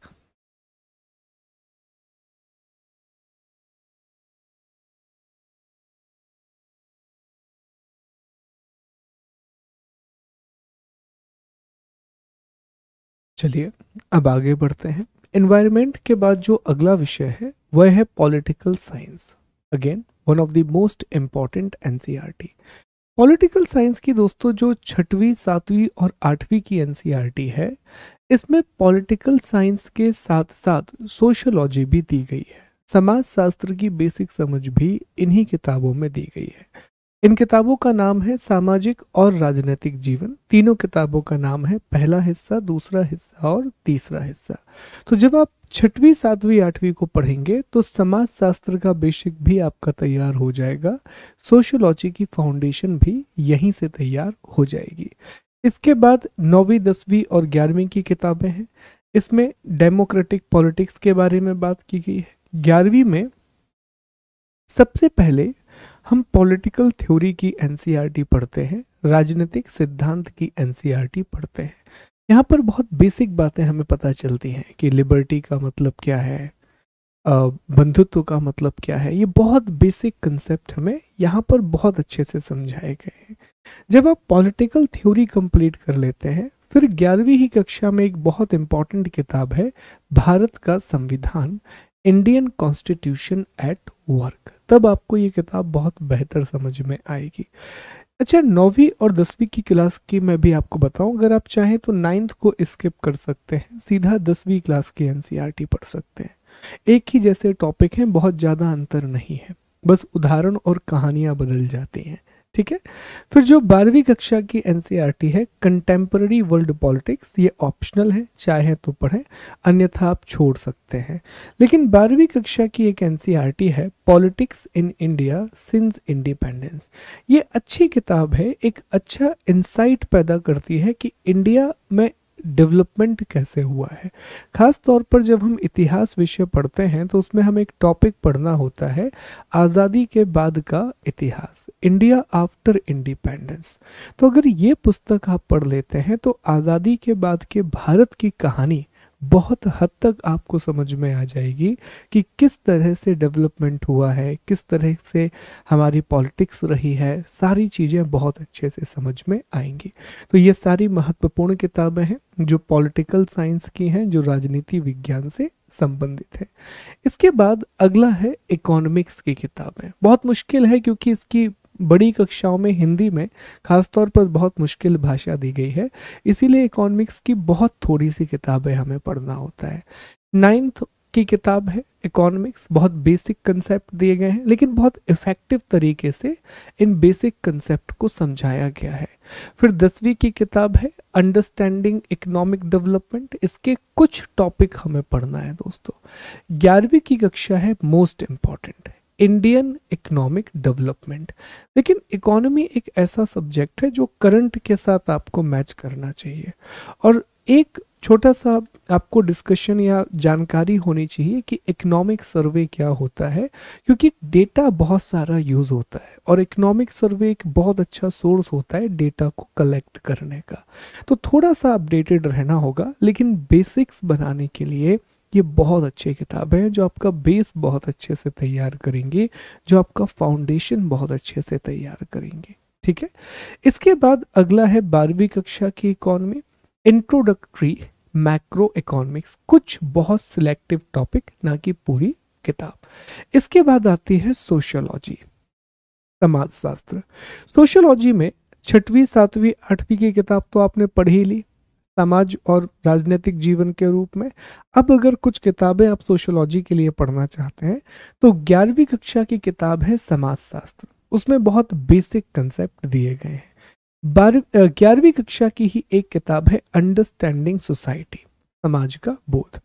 12वीं कक्षा की ये किताब जरूर पढ़ना है, मुख्य परीक्षा के बहुत काम की है, बहुत इंपॉर्टेंट बुक है, इंडियन सोसाइटी। अगर आप चाहें, वैसे तो ये दोनों भी पढ़ना चाहिए, खासतौर पर 11वीं कक्षा की समाजशास्त्र पढ़ लीजिए और 12वीं कक्षा की इंडियन सोसाइटी पढ़ लीजिए। इंडियन सोसाइटी काफ़ी ज़्यादा ज़रूरी है, बहुत सारी बातें यहाँ पर दी गई हैं।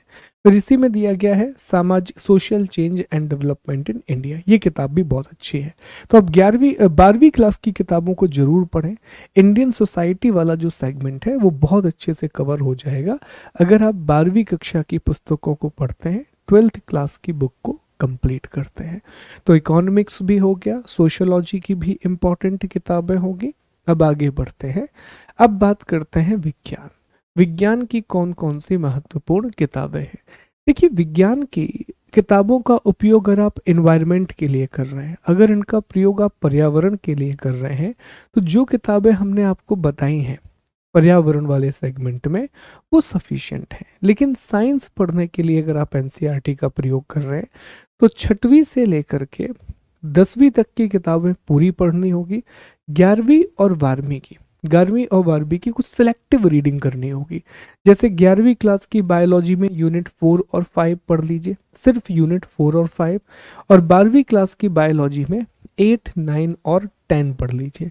बाकी फिजिक्स और केमिस्ट्री इतना तैयार हो जाएगा 9वीं और 10वीं की क्लास से कि हमें अलग से कुछ तैयार नहीं करना होगा। तो इतना अगर आप करेंगे तो साइंस की एनसीईआरटी बहुत अच्छे से कवर हो जाएगी। जैसे बहुत अच्छी जानकारी दी गई है 6वीं, 7वीं, 8वीं की किताबों में भी, बहुत बेसिक इन्फॉर्मेशन, फूड क्या होता है, ऑर्गन क्या होते हैं, इन सभी की बहुत अच्छी जानकारी दी गई है। तो ये विज्ञान की महत्वपूर्ण किताबें हैं, लेकिन सभी को पढ़ने का तरीका वही होना चाहिए। आप कोई भी चीज़ टॉपिक वाइज आप कोई भी चीज़ जो है वो क्लास वाइज नहीं पढ़ोगे, आप पूरी एनसीईआरटी को टॉपिक वाइज कवर करोगे।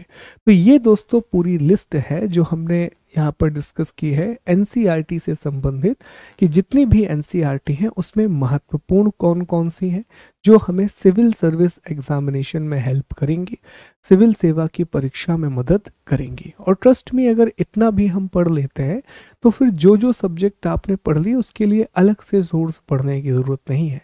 सोशियोलॉजी की जो किताब है बहुत अच्छी किताब है, जो सोशल इश्यूज को कवर करती है, सामाजिक मुद्दों को कवर करती है। बस उसमें हमें नए डेटा की ज़रूरत होती है और बहुत सी चीज़ें ना करंट से पूछी जाती हैं कि करंट सिनेरियो में समाज में जो हो रहा है, तो करंट और स्टैटिक को रिलेट करके आपको एक बहुत बढ़िया सी खिचड़ी पकानी होगी जो एग्जामिनर को बहुत पसंद आए। ठीक है, अब आगे चलते हैं दोस्तों। आज हम 2 बिंदुओं की चर्चा और करेंगे, और जो हमारा ज्योग्राफी का करिकुलम है, तो ज्योग्राफी का करिकुलम और प्रीवियस ईयर क्वेश्चन की चर्चा हम मंगलवार को करेंगे, हम ट्यूसडे के दिन करेंगे। अब 2 टॉपिक बचे हैं, एक तो हमारी स्ट्रैटेजी क्या होगी इस पूरे टॉपिक को लेकर के, और सबसे इम्पोर्टेंट आपसे क्या क्या उम्मीदें हैं ये कोर्स में, आपसे क्या क्या आशाएं हैं।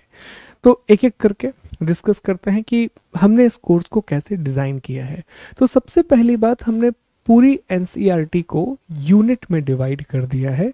सभी को ना हमने अलग अलग इकाइयों में बांट दिया है। जैसे मैं आपको दिखाता हूँ, हमने ज्योग्राफी के सिलेबस को इस तरह से 13 इकाइयों में बांटा है, टोटल 13 यूनिट्स में डिवाइड किया है, और इन्हीं 13 इकाइयों के अंतर्गत ज्योग्राफी के सारे विषय आएंगे। जैसे जब आप ब्रह्मांड और पृथ्वी की उत्पत्ति पढ़ेंगे, इसमें 6वीं क्लास के भी टॉपिक है, इसमें 7वीं का भी टॉपिक है, इसमें 11वीं कक्षा का भी टॉपिक है।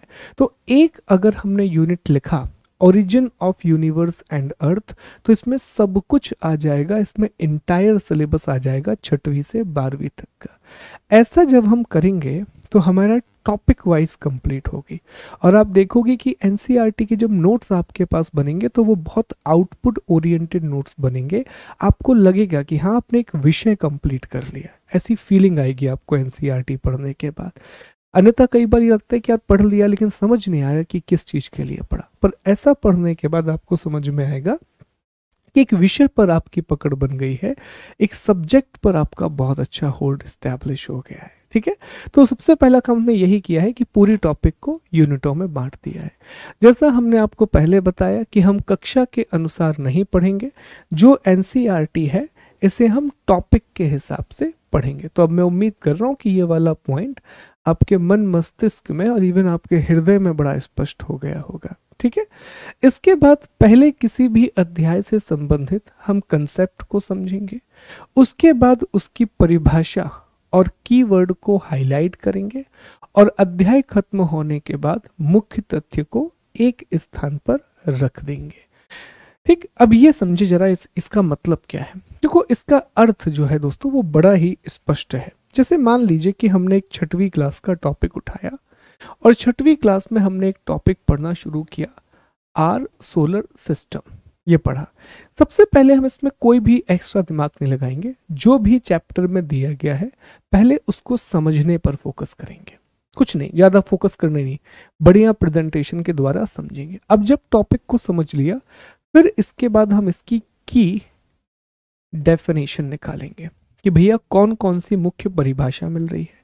फिर हम इसके कीवर्ड निकालेंगे। बेसिकली कीवर्ड और डेफिनेशन एक ही होता है। और फिर इसमें जब ये चैप्टर खत्म हो जाएगा तो एक टेबल बनाएंगे इस तरह से, और इसमें लिखेंगे इंपॉर्टेंट फैक्ट। इसमें सिर्फ फैक्ट रहेंगे, ठीक है।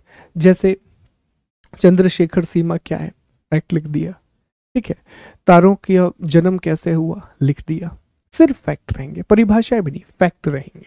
ये इतना होने के बाद जब हम पूरा चैप्टर पढ़ लेंगे, फैक्ट तो रहेंगे, उसके अलावा अगर हमें लक्ष्य है कि यार यहाँ पर मुख्य परीक्षा से संबंधित कुछ बात हम कर सकते हैं, यहाँ पर मेंस एग्जामिनेशन से रिलेटेड हम कुछ बात कर सकते हैं कि सर हमने ये पूरा टॉपिक पढ़ा, हमें लग रहा है कि ये 3-4 पॉइंट हैं जो हम इंट्रो में यूज कर सकते हैं, सर ये 3-4 पॉइंट हैं जो हम मेन बॉडी में यूज कर सकते हैं, सर ये 3-4 पॉइंट हैं जो हम कंक्लूजन में ऐड कर सकते हैं, तो इन्हें हम ऐड कर देंगे, ठीक है। इन्हें हम अलग से आपको बता देंगे कि ये अलग से पॉइंट है जो आप मेंस में। लेकिन ये कब होगा, ये सब होगा जब पहले आप चैप्टर को समझ लोगे। सबसे पहला काम, इन सब में नहीं फंसना है, सबसे पहला काम जो चैप्टर में दिया गया है पहले उसकी अंडरस्टैंडिंग डेवलप करना है।